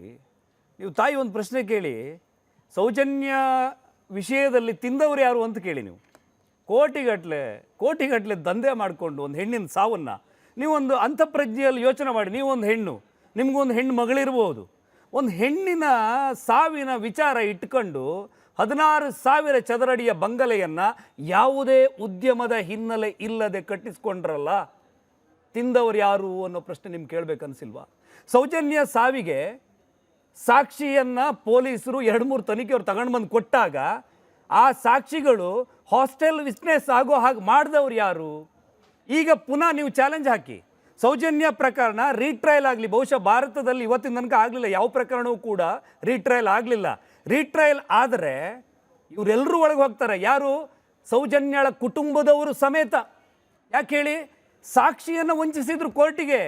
ಚಾರ್ಜ್ ಶೀಟ್ ಆಗುವಾಗ ಇವರು ಸಾಕ್ಷಿ ಕೊಟ್ಟಿದ್ರು, ಮೌಖಿಕವಾಗಿ ಹೇಳಿದರು. ಕೋರ್ಟಲ್ಲಿ ತಿರುಗಿ ಉಲ್ಟಾ ಸಾಕ್ಷಿ ನುಡಿತಾರೆ. ಇದು ತಪ್ಪಲ್ವಾ? ತನ್ನದೇ ವಂಶದ, ತನ್ನದೇ ಕುಟುಂಬದ, ತನ್ನದೇ ಕರುಳ ಕುಡಿಗೆ ಮಾಡಿದ ವಂಚನೆ ಅಂತ ನಿಮ್ಗೆ ಅನ್ಸಲ್ವಾ? ಸೌಜನ್ಯ ನೆಪ ಮಾತ್ರ. ಇದು ನೀವು ಬೇರೆ ಕಡೆ ಬಂದು ನೋಡಿ, ನಿಮ್ಗೆ ಹೇಳ್ತೀನಿ. ನೀವು ನೋಡಿ ತಾಯಿ, ನಿಮಗೆ ಯಾವುದೇ ಅಜೆಂಡಾ ಇಲ್ಲದಿದ್ದಲ್ಲಿ, ಯಾವುದೇ ಸಿದ್ಧಾಂತದ ಅಮಲು ನಿಮಗೆ ಇಲ್ಲದೇ ಇದ್ದಲ್ಲಿ, ಒಬ್ಬ ಹೆಣ್ಣಾಗಿ ನೀವು ಪ್ರಶ್ನೆ ಕೇಳ್ತಾ ಇರೋದಾದರೆ 1 ಅಲ್ಲ 100 ದಿವಸ ನಿಮಗೆ ಇದ್ರ ಬಗ್ಗೆ ಪಿನ್ ಟು ಪಿನ್ ಡೀಟೇಲ್ ಕೊಡ್ತೀನಿ. ನಿಮ್ಮಲ್ಲಿ ಯಾವುದೋ ಒಂದು ಸಿದ್ಧಾಂತದ ಅಮಲಿದ್ರೆ ನಮಗೂ ನಿಮಗೂ ಮಾತುಕತೆ ಇಲ್ಲ. ನೋಡಿ, ಸೌಜನ್ಯ ಹೆಸರಲ್ಲಿ ದಂಧೆ ನಡೀತಾ ಇದೆ. ಸೌಜನ್ಯ ಹೆಸರಲ್ಲಿ ಟಾರ್ಗೆಟ್ ಹಿಂದೂ ಟೆಂಪಲ್ ಆಗ್ತಾ ಇದೆ. ಇದು ಟೆಂಪಲ್ ಟೆರರಿಸಂನ ಭಾಗ. ಮೇಡಮ್ ಹೇಳಿದ್ರು 5 ವರ್ಷದಲ್ಲಿ 1000 ಹೆಣ್ಣು ಮಕ್ಕಳು ಸತ್ತೋದ್ರು ಅಂತ. 2.5 ವರ್ಷ ಆಯಿತು ಕಾಂಗ್ರೆಸ್ ಪಾರ್ಟಿ ಬಂದು. ಅದಕ್ಕಿಂತ ಮುಂಚೆ ಇದು BJP ಇದ್ದಿದ್ದು. ಅವಾಗ ನಿಮ್ಮ ಆರೋಗ್ಯ ಜ್ಞಾನೇಂದ್ರ ಬಂದು ಹೋಮ್ ಮಿನಿಸ್ಟರ್ ಇದ್ರು. ಅವಾಗ ಯಾಕೆ ಅದನ್ನ ಕೇಸನ್ನು ನಡೆಸಿಲ್ಲ? ಸರಿ ಇದೆ, ಇದು ಯಾಕೆ ನಡೆಸಿಲ್ಲ? ಇದರಲ್ಲಿ ಪ್ರತಿಯೊಂದು ಇದು ಈ ವಿಚಾರದಲ್ಲಿ, ಸೌಜನ್ಯದ ವಿಚಾರದಲ್ಲಿ ರಾಜಕೀಯದವ್ರು ಯಾಕೆ ಪ್ರವೇಶ ಮಾಡ್ತೀರಾ? ಒಂದು ನಿಮಿಷ. ಅರಗ ಜ್ಞಾನೇಂದ್ರ ಅವ್ರು ಇರೋ ಸಂದರ್ಭದಲ್ಲಿ ಸೌಜನ್ಯ ಕೇಸ್ನ ಸ್ಟೇಟಸ್ ಏನಿತ್ತು ಅಂತ ನಿಮಗೆ ಗೊತ್ತಿದೆಯಾ ಮೇಡಮ್? ಲೀಗಲ್ ಸ್ಟೇಟಸ್ ನಾನು ಕೇಳ್ತೀನಿ. ಇದು ಅವರು ಸತ್ತೋದಾಗಿಂದನೂ ಅಲ್ಲಿ ತನಕನೂ ಹೆಚ್ಚಿನ ಪಕ್ಷ BJPನೇ ತನಿಖೆ ಹಂತದಲ್ಲಿತ್ತು. ಧರ್ಮಸ್ಥಳ ಅನ್ನೋದು ಹೆಸರು ಬಂತು ಅಂದಾಗ ಸೌಜನ್ಯ ಕೊಲೆ ಯಾವಾಗ ಆಗಿದೆ? ಯಾವ ಇಸ್ವಿಯಲ್ಲ? ಸೌಜನ್ಯ ಕೊಲೆ ಯಾವ ಇಸ್ವಿಯಲ್ಲ? 12 ವರ್ಷ ಆಗಿದೆ ನಡೆದು. 2012ರಲ್ಲಿ ಕೊಲೆ ಆದರೆ ಅದಾದ ನಂತರದಲ್ಲಿ ಬಂದ ಕಾಂಗ್ರೆಸ್ ಸರ್ಕಾರ ಏನ್ ಮಾಡ್ತು? ಕಾಂಗ್ರೆಸ್ ಸರ್ಕಾರ ಆದ ನಂತರದಲ್ಲಿ BJP ಬಂದಾಗ, BJP ಸರ್ಕಾರ ಇದ್ದಾಗ ಸೌಜನ್ಯ ಕೇಸ್ ಯಾವ ಹಂತದಲ್ಲಿತ್ತು? ಅದರ ಡೀಟೇಲ್ಸ್ ನಿಮಗಿದ್ರೆ ಅದನ್ನ ಪ್ರಶ್ನೆ ಮುಂದುವರಿಸಿ. ಮೇಡಮ್, ಸೌಜನ್ಯ ಕೇಸ್ ನಂತರ ಕಾಂಗ್ರೆಸ್ ಪಕ್ಷ ಇತ್ತು, ನಂತರ BJP ಬಂತಲ್ಲ. BJP ಅವರೇ ತಾನೇ ಈ ಧರ್ಮಸ್ಥಳದ ಬಗ್ಗೆ ಬೆರಳೆತ್ತಿರೋದು. ಇಲ್ಲಿನ ಈ ಸನ್ನಿಧಾನಕ್ಕೆ ನಮ್ಮನ್ನ ಬೆರಳೆತ್ತಾ ಇದ್ದಾರೆ ಅಂತ ಹೇಳ್ಬಿಟ್ಟು ಅವ್ದು ಕಾಳಜಿ ವಹಿಸ್ಕೊಂಡು ಮಾಡಬಹುದಿತ್ತಲ್ಲ. ನಾವು ನೋಡಿ, 23ರಲ್ಲಿ ಕೋರ್ಟ್ ತೀರ್ಪು ಬಂತಲ್ಲ, ಅಲ್ಲಿಯ ತನಕ ಕೋರ್ಟಲ್ಲಿ ಇತ್ತಲ್ವ? ಅದು ಕೋರ್ಟಲ್ಲಿ ಇರುವಾಗ ಪಬ್ಲಿಕ್ ಇದರಲ್ಲಿ ಚರ್ಚೆ ಆಗಲ್ವಲ್ಲ? ನಿಮ್ಮ ಮಾಹಿತಿ ಇಲ್ಲ ಪಾಪ. ನೋಡಿ, ಇದು BJP ಅರಗ ಜ್ಞಾನೇಂದ್ರ ಅವರು ಗೃಹ ಸಚಿವರಾಗಿದ್ದಾಗ ಸೌಜನ್ಯಗೆ ನ್ಯಾಯ ಕೊಡಿಸ್ಬೋದಿತ್ತು ಅಂತೀರಿ ನೀವಲ್ವಾ? ಸೌಜನ್ಯ ಸಬ್ಜೆಕ್ಟೇ ಇರಲಿಲ್ಲ ಅವಾಗ. ಅದು ಕೋರ್ಟಲ್ಲಿ ವಿಚಾರಣೆ ಹಂತದಲ್ಲಿತ್ತು. ತೀರ್ಪು ಬರೋದು 2023ರಲ್ಲಿ. ನಿಮ್ಮ ಮಾಹಿತಿಗಾಗಿ ಹೇಳ್ತಾ ಇದ್ದೀನಿ. ಓಕೆ, ನಿಮಗೆ ಸಂವಿಧಾನದ ಮೇಲೆ ಭರವಸೆ ಇದೆ ಅಲ್ಲ? ಇದೆ ಅಲ್ಲ? ಸರಿಗಿದೆ ಮೇಡಮ್, ನಮಗೂ ಇದೆ. ಯಾಕೆ ಅಂದರೆ ಅದು ಕೋರ್ಟಲ್ಲಿ ಚರ್ಚೆ ಆಗ್ತಿದೆ ಅಂದರೆ ಸರ್ಕಾರ ಅಥವಾ ರಾಜಕೀಯ ಪಕ್ಷ ಏನು ಮಾಡೋದಕ್ಕೆ ಸಾಧ್ಯ? ಮೇಡಮ್, ಎಲ್ಲಿ ನುಗ್ಗಿದೀವಿ ಮೇಡಮ್? ಎಷ್ಟೇ ವಿಚಾರದಲ್ಲಿ ಮಾತುಕತೆಯಲ್ಲಿ ಸೌಜನ್ಯನ್ ಕೇಸಿನ ಬಗ್ಗೆ ನಾವು ಕೇಳಿದೀವಿ. ಧರ್ಮಸ್ಥಳ ಮತ್ತೆ ಸೌಜನ್ಯವನ್ನ, ಧರ್ಮಸ್ಥಳ ಷಡ್ಯಂತ್ರ ಮತ್ತೆ ಸೌಜನ್ಯ ಒಂದು ಈಕ್ವೇಟ್ ಮಾಡಿದ್ ನಾವಲ್ಲ, ಅದನ್ನ ಈಕ್ವೇಟ್ ಮಾಡಿದ ಬುರುಡೆ ಗ್ಯಾಂಗ್ ಅವರು. ಇನ್ಫ್ಯಾಕ್ಟ್ ಸುರ್ಬಿ ಅವ್ರಿಗೆ ಬೇಸರ ಆಗ್ಬೋದು. BJP ಪಕ್ಷ ಹಿಂದುತ್ವದ ಪರ ಅನ್ಕೊಂಡ್ರು ಕೂಡ ಸೌಜನ್ಯ ಪ್ರಕರಣದಲ್ಲಿ ಇಡೀ ಧರ್ಮಸ್ಥಳ ವಿಚಾರದಲ್ಲಿ ಲೇಟಾಗಿ ರಿಯಾಕ್ಟ್ ಮಾಡಿದ್ರು ಅನ್ನೋ ಆರೋಪ ಅವ್ರ ಮೇಲೂ ಇದೆ. ಮೇಡಮ್, ನೀವು ಎಲ್ಲಿಂದ ಡೇಟಾ ತಗೊಂಡು ನನಗೆ ಗೊತ್ತಿಲ್ಲ. ಸುರ್ಬಿ ಅವರೇ ಮುಂದುವರಿಸಿ. ಅಲ್ಲ, ಇದು ನೋಡಿ, ನಾವು ವಿಷಯಕ್ಕೆ ವಾಪಸ್ ಬರೋಣ. ಇವತ್ತು ನಡೀತಿರುವಂತಹ ಈ ಷಡ್ಯಂತ್ರದ ಬಗ್ಗೆ ಅಥವಾ ಮಹಿಳೆಯರ ಅತ್ಯಾಚಾರವನ್ನು ಬಳಸ್ಕೊಂಡು ರಾಜಕೀಯ ಬೇಳೆ ಬೇಯಿಸುವಂತಹ ಒಂದು ಕಾರ್ಯದಲ್ಲಿ ಕೇಳಿಸ್ಕೊಳ್ಳಿ ಅಲ್ಲ, ಹೇಗೆ ಮಾತಾಡ್ತೀವಿ ಅಂದರೆ ನಮ್ಮ ಕಣ್ಣು ಮುಂದೆ ಇರೋದನ್ನು ನಾವು ಮರ್ತೇ ಬಿಡ್ತೀವಿ. ಒಂದು ಪಕ್ಷವನ್ನು ಟಾರ್ಗೆಟ್ ಮಾಡಬೇಕು ಅಂತ ಬರೀ ಆ ಒಂದು ಆಸಕ್ತಿ ಇಟ್ಕೊಂಡು ನಾವು ಮಾತಾಡಿದ್ರೆ ನಡೆದಿರೋದನ್ನು ಮರೆಯೋಕ್ಕೆ ಸಾಧ್ಯನಾ? ಎಲ್ಲಿಂದ ಬಂತು ಈ ಅವ್ರು ಚಿನ್ನಯ್ಯ ಅವ್ರು ತಂದಿದ್ದ ಬುರುಡೆ ಎಲ್ಲಿಂದ ಬಂತು ಅಂತ ಅಲ್ಲಿಂದ ಪ್ರಶ್ನೆ ಶುರು ಮಾಡೋಣ ನಾವು. ಕೇಳಿಸ್ಕೊಳ್ಳಿ, 100 1000 ಅಂತ ಹೇಳಿದ್ದಂತಹ ಈ ಘೋಷಣೆಗಳು ಎಲ್ಲಿಂದ ಬಂತು? ಕೊಂದವರು ಯಾರು ಅಂತ ಕೇಳಿದಾಗ ಅದು ಎಲ್ಲಿಂದ ಬಂತು? ಇಷ್ಟು ಜನ ವಿದೇಶದಿಂದ ಬಂದು ಆಸಕ್ತಿ ತಗೊಂಡ್ರಲ್ಲ, ಅವರಿಗೆ ಹಣ ಎಲ್ಲ ಹೋಗಿದ್ದು ಅಥವಾ ಯಾಕೆ ಆಸಕ್ತಿ ತಗೊಂಡ್ರು? ಈ ಪ್ರಶ್ನೆಗಳನ್ನ ಕೇಳಿದಂತ ಉತ್ತರನೂ ಬಂದಿದೆ, ಆದ್ರೂ ನಂಬಲ್ಲ ನಾವು. ಸ್ವತಃ ಕಾಂಗ್ರೆಸ್ ಅವರು ಒಪ್ಕೊಂಡಿರುವಂತದ್ದು ಷಡ್ಯಂತ್ರ ನಡೆದಿದೆ ಅಂತ, ಆದ್ರೂ ನಾವು ಒಪ್ಪಲ್ಲ, ಆದ್ರೂ ನಾವು ಒಪ್ಪಕ್ಕೆ ರೆಡಿ ಇಲ್ಲ. ವಸಂತ್ ಗಿಳಿಯಾರ್ ಅವರೇ, ಕೊಂದವರು ಯಾರು ತಿಳ್ಕೊಳ್ಬೇಕು, ಕೊಂದವರಿಗೆ ಶಿಕ್ಷೆ ಆಗಬೇಕು. ಈ ಕ್ಷಣದವರೆಗೆ ನಮ್ಮನ್ನ, ನಿಮ್ಮನ್ನ, ಇವರನ್ನ ಎಲ್ಲರನ್ನೂ ಒಳಗೊಂಡಂತೆ ಎಲ್ಲರ ಪ್ರಶ್ನೆನೂ ಅದೇನೆ. ಸಿಗಬೇಕಾದ್ರೆ ಹೇಗೆ ಸಿಗ್ಬೇಕು ನ್ಯಾಯ? ಇದು ಕ್ಲೀಶೆ ಪ್ರಶ್ನೆನೇ. ಇದೇ ಮಹಾಭಾರತ ಕಾರ್ಯಕ್ರಮದಲ್ಲೇ 100 ಬಾರಿ ಇದನ್ನು ಚರ್ಚೆ ಮಾಡಿಬಿಟ್ಟಿದ್ದೀವಿ. ಸೌಜನ್ಯ ನ್ಯಾಯ ಸಿಗಬೇಕು, ಸೌಜನ್ಯಾಳನ್ನ ಕೊಂದವರಿಗೆ ಶಿಕ್ಷೆ ಆಗಬೇಕು ಅಂದರೆ ಇರೋ ಆಪ್ಷನ್ ಏನು? ಈಗ ಒಂದು ವಿಶೇಷವಾಗಿ ಇವರೆಲ್ಲ ಸೇರ್ಕೊಂಡು ರಾಷ್ಟ್ರಪತಿಗಳಿಗೆ ಒಂದು ಪತ್ರ ಬರೀಬೇಕು, ಸುಪ್ರೀಂ ಕೋರ್ಟ್ನ ಮುಖ್ಯ ನ್ಯಾಯಮೂರ್ತಿಗಳು ಒಂದು ಪತ್ರ ಬರೀಬೇಕು. ಸೌಜನ್ಯ ಪ್ರಕರಣವನ್ನು ಭಾರತದಲ್ಲಿ ಮೊದಲ ಬಾರಿಗೆ ವಿಶೇಷವೆಂದು ಪರಿಗಣಿಸಿ ರೀಟ್ರಯಲ್ ಆಗಬೇಕು ಅಂತೇಳಿ ನೀವು ಪತ್ರ ಬರೀರಿ. ನಿಮಗೆ BJP, ಕಾಂಗ್ರೆಸ್ಸು, ಲೆಫ್ಟಿಸ್ಟ್ ಇನ್ನೊಂದು ಬೇಡ, ನಿಮಗೊಂದು ತಾಯಿ ಹೃದಯದಿಂದ ಬರೀರಿ. ಎಲ್ಲಾದರೂ ಅದಕ್ಕೊಂದು ಅಂಗೀಕಾರ ಸಿಕ್ಕಿದರೆ ಸೌಜನ್ಯಳ ಕುಟುಂಬದವರು ಒಳಗೆ ಹೋಗ್ತಾರೆ, ಇದು ಕನ್ಫರ್ಮ್. ಯಾಕಂದರೆ ನಿಮ್ಗೆ ಸೌಜನ್ಯ ಕುಟುಂಬದ ಬಗ್ಗೆ ಹೇಳಿ ನಿಮ್ಗೆ ಯಾಕೆ ಉರಿ? ನಿಮ್ಗೆ ಸೌಜನ್ಯಗೆ ನ್ಯಾಯ ಬೇಕು ತಾನೇ ಅಕ್ಕ? ಮಗುಗೆ ನ್ಯಾಯ ಬೇಕಲ್ವಾ? ಮಗುಗೆ ನ್ಯಾಯ ಬೇಕು. ಬನ್ನಿ ಬನ್ನಿ ಬನ್ನಿ. ಅಲ್ಲ, ಆಯಿತು, ಮಗುಗೆ ನ್ಯಾಯ ಬೇಕು. ನಾನು ಹೇಳೋದು ಒಪ್ತೀರಾ? ಅಲ್ಲಲ್ಲ, ಒಂದು ನಿಮಿಷ. ಈಗ ಅಮ್ಮ, ನಮಸ್ಕಾರ ಸರ್. ಸೌಜನ್ಯ ಒಬ್ಬರೇ ಅಲ್ಲ, ನಾರಾಯಣ್ ಅವರು, ಆಮೇಲೆ ಯಮುನಾ ಅವರು, ಪದ್ಮಲತಾ ಅವರು, ಈಗ ಶ್ರೀವಳ್ಳಿ ಅನ್ನೋರು ಡಾಕ್ಟ್ರ್ ಮನೆಯನ್ನೆಲ್ಲ ಸುಟ್ಟಾಕಿ ಭಸ್ಮ ಮಾಡಿದ್ದಾರೆ. ಅವ್ರೋಗಿ ವೇದವಲ್ಲಿ ಅವ್ರಿಗೋಗಿ ಯಾರು ಕಂಪ್ಲೇಂಟ್ ಕೊಟ್ರು ಅವ್ರ ಮೇಲೆ ಕೇಸ್ಗಳನ್ನ ಬುಕ್ ಮಾಡಿದ್ದಾರೆ. ಅದಕ್ಕೆ ಜನ ಎದುರ್ತಾ ಇದ್ದಾರೆ. ಒಂದೇ ನಿಮಿಷ. AI ವಿಡಿಯೋ ನೋಡಿದ ಆ ಹ್ಯಾಲುಸಿನೇಷನ್ ಇಂದ ಇನ್ನೂ ಆಚೆ ಬಂದಿಲ್ಲ ಅನ್ಸುತ್ತೆ. ನೀವು ಹೇಳಿದ ಅಷ್ಟು ಪ್ರಕರಣಗಳು ಪೊಲೀಸ್ ಸ್ಟೇಷನ್ ಅಲ್ಲಿ ರಿಜಿಸ್ಟ್ರು ಆಗಿದೆ, ಅದಕ್ಕೆ ಸಂಬಂಧಪಟ್ಟಂತೆ ತನಿಖೆನೂ ಆಗಿದೆ. ಇರೋ ವಿಚಾರ ತನಿಖೆ ಸರಿಯಾಗಿಲ್ಲ ಅನ್ನೋ ಅಸಮಾಧಾನ. ಕಂಪ್ಲೇಂಟ್ ರಿಜಿಸ್ಟರ್ ಆಗಿಲ್ಲ, ತನಿಖೆ ಆಗಿಲ್ಲ ಅನ್ನೋದಲ್ಲ. AI ವಿಡಿಯೋ ಬಿಟ್ಬಿಟ್ಟು ನ್ಯೂಸ್ ಚಾನೆಲ್ ಕೂಡ ನೋಡಿ. ನೀವು ಇಲ್ಲಿ ಬಂದಿದ್ದೀರಿ, ಅದಕ್ಕೆ ಉತ್ತರ ಅವ್ರು ಕೊಡ್ತಾರೆ. ಮೊಬೈಲ್ ಇದೆಯಲ್ಲ ನಮ್ಮ ಕೈಯಲ್ಲಿ, ನೀವು ಪಾಪ ಒಂದು 2 ಅಡುಗೆ ಮಾಡ್ತೀರಾ, ಮೊಬೈಲ್ ಓಪನ್ ಮಾಡ್ತೀರಾ, AI ವಿಡಿಯೋ ಬರುತ್ತೆ, ಅದನ್ನೇ ಸತ್ಯ ಅನ್ಕೊಂತೀರಾ ನೀವು. ಸಮಸ್ಯೆ ನಿಮ್ದಲ್ಲ, ಮುಲ್ಲಾ ಸಮೀರ್ದು. ಈಗ ನಾನು ಹೇಳ್ತೀನಿ, ರೀಟ್ರಯಲ್ ಆದರೆ ಏನಾಗುತ್ತೆ ಗೊತ್ತಾ ನಿಮಗೆ? ಆ ಹೆಣ್ಣು ಮಗುವಿಗೆ ನ್ಯಾಯ ಸಿಗ್ತಾ ಇತ್ತು, ನ್ಯಾಯ ಸಿಗದೇ ಇರೋಂಗೆ ಮಾಡಿದವ್ರು ಯಾರು ಗೊತ್ತಾ? ಆ ಹೆಂಗೆ ಚಿನ್ನಯನ್ನು ಬಳಸ್ಕೊಂಡು ದಾರಿ ತಪ್ಪಿಸಿದ್ರು, ಅದೇ ರೀತಿ ಆ ಕುಟುಂಬದವ್ರನ್ನ ಬಳಸ್ಕೊಂಡು ಉಲ್ಟಾ ಸಾಕ್ಷಿ ಹೇಳುವಂಗೆ ಮಾಡಿದರು. ಮತ್ತು ಇವರು ಪಬ್ಲಿಕ್ ಪ್ರಾಸಿಕ್ಯೂಟರ್ನ ಬಳಸ್ಕೊಂಡು ನಮ್ಮ ಏನು ಮೆಡಿಕಲ್ ಎವಿಡೆನ್ಸ್ಗಳನ್ನು ಸರಿಯಾಗಿ ಸಬ್ಮಿಷನ್ ಮಾಡಲಿಕ್ಕೆ ಅವಕಾಶ ಕೊಡಲಿಲ್ಲ. ಇವತ್ತಿಗೂ ಕೂಡ ಡಾಕ್ಟರ್ ಮಹಾಬಲೇಶ್ ಶೆಟ್ಟರ್ ಹೇಳಿದ್ರು, ನನ್ನನ್ನು ಸರಿಯಾಗಿ ವಿಚಾರಣೆ ಮಾಡಿಲ್ಲ ಅಂತೇಳಿ. ಎವಿಡೆನ್ಸ್ ಎಲ್ಲ ಹಾಳು ಮಾಡಿದ್ದಾರೆ. ಆಯಿತು, ಎವಿಡೆನ್ಸ್ ಎಲ್ಲ ಹಾಳು ಮಾಡಿದ್ದಾರೆ, ಫಂಗಸ್ ಆಗೋ ರೀತಿಯಲ್ಲಿ. ನಿಮ್ಗೊಂದು ವಿಷಯ ಹೇಳ್ತೀನಿ, ನಾನು 1000 ಸಾರಿ ಕೇಳ್ತೀನಿ. ಒಂದು ಅತ್ಯಾಚಾರ ಮಾಡಿ ಒಂದು ದೇಹವನ್ನು ಸುಟ್ಟಾಕ್ತಾರೆ, ಪೆಟ್ರೋಲ್ ಹಾಕಿ ಸುಟ್ಟಾಕ್ತಾರೆ, ಗೊತ್ತಾಯ್ತಾ? ಅಲ್ಲಿ ಯಾವ ಸಾಕ್ಷಿನೂ ಇಲ್ಲ. ಆದರೂ ಕೂಡ ಒಬ್ಬ ಮೆಡಿಕಲ್ ಆಫೀಸರ್ ಅದರ ಬಗ್ಗೆ ದಾಖಲೆಗಳನ್ನು ಕೊಟ್ಟು ಕೇಸಲ್ಲಿ ಅವನು ಬಂಧನಕ್ಕೊಳಪಡ್ತಾನೆ. ಹಾಗಿದ್ರೆ ನೀವು ಫಂಗಸ್ ಆದದ್ದನ್ನು ಬಿಟ್ಟು ಬೇರೆ ಸಾಕ್ಷಿ ಇಲ್ವಾ? ಆ ಸಾಕ್ಷಿ ಜೀವಂತ ಸಾಕ್ಷಿಗೆ ಬೆಲೆ ಜಾಸ್ತಿ ಅಲ್ವಾ? ನಿಜ ಹೇಳಕ್ ಹೋದ್ರೆ ಅಲ್ಲಿ ನ್ಯಾಯ ರೀತಿಯಲ್ಲಿ ಇಲ್ಲ ಸರ್. ಅಲ್ಲಿ ಈಗ ನಿಮ್ಗೊಂದು ನಿಜ ಹೇಳೋರು ಜೀವಂತವಾಗಿ ಇಲ್ಲ. ಯಾರು ಜೀವಂತವಾಗಿಲ್ಲ? ಈ ಸೌಜನ್ಯ ಪ್ರಕರಣದಲ್ಲಿ ಯಾರು ಜೀವಂತವಾಗಿಲ್ಲ? ಇವಾಗ ಅವ್ರ ತಮ್ಮವ್ರು ಕಂಪ್ಲೇಂಟ್ ಕೊಡಕ್ ಹೋಗ್ತಾರೆ, ಅವ್ರನ್ನ ಹೊಡೆಯಕ್ ಬರ್ತಾರೆ. ಎಲ್ಲಿ ಹೊಡೆದಿದ್ದಾರೆ ಮೇಡಮ್? ಬಂದಿದ್ದಾರೆ ಮೇಡಮ್, ನೋಡಿ. ಇಲ್ಲ, ನೀವು ನೋಡಿ. ಅವ್ರ ತಮ್ಮ ಒಂದ್ ನಿಮಿಷ ನಿಮಗೆ ಅವ್ರ ಹೆಸರು ಗೊತ್ತಿದೆಯೋ ಇಲ್ಲೋ ನಾನೇ ಹೇಳ್ಬಿಡ್ತೀನಿ, ಕೇಳಿಸ್ಕೊಳ್ಳಿ. ವಿಠ್ಠಲ್ ಗೌಡ ಅನ್ನೋರು ಸೌಜನ್ಯ ಅವರ ಸೋದರ ಮಾವ. ನಿಮ್ ಪ್ರಕಾರ ಅವ್ರ ಮೇಲೆ ಹಲ್ಲೆ ಮಾಡಲಾಗಿದೆ ಅನ್ನೋ ನಿಮ್ಮ ಆರೋಪ? ಇಲ್ಲ ಇಲ್ಲ. ಯಾರು ಹೊಡೆದ್ರು? ಯಾರು ಸೌಜನ್ಯ ಹೊಡಿಲಿಲ್ಲ, ಹೊಡೆಯಕ್ ಹೋಗ್ತಾ ಇದ್ದಾರೆ. ಪೊಲೀಸ್ ಸ್ಟೇಷನ್ ಅಲ್ಲಿ ಕಂಪ್ಲೇಂಟ್ ಕೊಡುವಾಗ ಹೊಡೆಯಕ್ಕೆ ಪೊಲೀಸ್. ಇದು ಮತ್ತೊಂದು ಯೂಟ್ಯೂಬ್ ವಿಡಿಯೋದ ಪ್ರಶ್ನೆ, ನೀವು ಮುಂದುವರಿಸಿ. ಪಾಪ ಎಲ್ಲಲ್ಲ ಆ ತಾಯಿದು ನೋಡಿ. ಇಲ್ಲ, ಅನುಮಾನ ಸಹಜವೇ, ಅದಕ್ಕೊಂದು ಉತ್ತರ ಬೇಕು. ಏನ್ ಗೊತ್ತಾ, ನಾನು ಲೈಟ್ ಆಗಿ ಕನ್ಸಿಡರ್ ಮಾಡ್ತಿಲ್ಲ. I am taking this very seriously. ಇಂಥ 100 ಮಂದಿ ಇದ್ದಾರೆ, ಈಗಲೂ ಕೂಡ ವಿಡಿಯೋಗಳನ್ನ ನಂಬಿ ಅದರಿಂದ ಅನುಮಾನದ ದೃಷ್ಟಿಯಲ್ಲೇ ನೋಡ್ತಿರೋರಿದ್ದಾರೆ. ಹಾಗಾಗಿ ಇದಕ್ಕೆ ಉತ್ತರ ಬೇಕೇ ಬೇಕು. ವಸಂತ್ ಗಿಳಿಯಾರ್, ಏನ್ ಗೊತ್ತಾ ಮೇಡಮ್, ಈಗ ಏನಾಗಿದೆ, ಕಂಪ್ಲೇಂಟ್ ಕೊಡಕ್ಕೆ ಹೋದವರೆಲ್ಲ ಸಾಯ್ತಾರೆ ಅಂತ ಹೇಳ್ತೀರಲ್ಲ ನೀವು ಹೇಳ್ತೀರಿ, ಆ ವಿಡಿಯೋ ನೋಡ್ಕೊಂಡು ಹೇಳ್ತೀರಿ. ಇವತ್ತು ಧರ್ಮಸ್ಥಳದ ವಿರುದ್ಧ ವಾಚಾಮಗೋಚರವಾಗಿ ಸುಳ್ಳು ಅಪವಾದಗಳನ್ನು ಹಾಕಿದ ಮಹೇಶ್ ಶೆಟ್ಟಿ ಬದುಕಿದ್ದಾರೆ, ಗಿರೀಶ್ ಮಟ್ಟಣ್ಣನವರು ಆರಾಮಾಗಿದ್ದಾರೆ, ಜಯಂತ್ ಇದ್ದಾರೆ, ಸಾವಿರಾರು ಜನ ಇನ್ನೂ ಹಂಗೆ ಇದ್ದಾರೆ.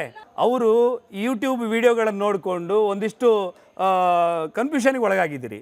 ಯಾರಿಗೂ ಹೊಡೆಯೋಕ್ಕೆ ಹೋಗಿಲ್ಲ, ಕಂಪ್ಲೇಂಟ್ ಎಲ್ಲ ನಿಮಗೆ 1 ವರ್ಷಗಳ ತನಕವೂ ಆ ಕುಟುಂಬದವರು ಸೌಜನ್ಯ ಪ್ರಕರಣವಾಗಿ 1.5 ತಿಂಗಳ ನಂತರ ಒಂದು ಪ್ರೆಸ್ ಮೀಟ್ ಮಾಡಿ ನಮ್ಮ ಜೊತೆಗೆ ಇಡೀ ನೀವು ಮಾತಾಡೋಕ್ಕೆ ಬರಬೇಡಿ ಅಮ್ಮ, ಆ ಇಡೀ ಕುಟುಂಬ ನಮ್ಮ ಜೊತೆಗಿದೆ, ವೀರೇಂದ್ರ ಹೆಗ್ಗಡೆ ಅವರೇ ನಮಗೆ ಸಹಕಾರ ಕೊಟ್ಟಿದ್ದಾರೆ, ನಮ್ಗೆ ಅವರೇನು ಅನ್ಯಾಯ ಮಾಡಿಲ್ಲ ಅಂದರೆ ಆಗಲೇ ಶುರುವಾಗಿದೆ.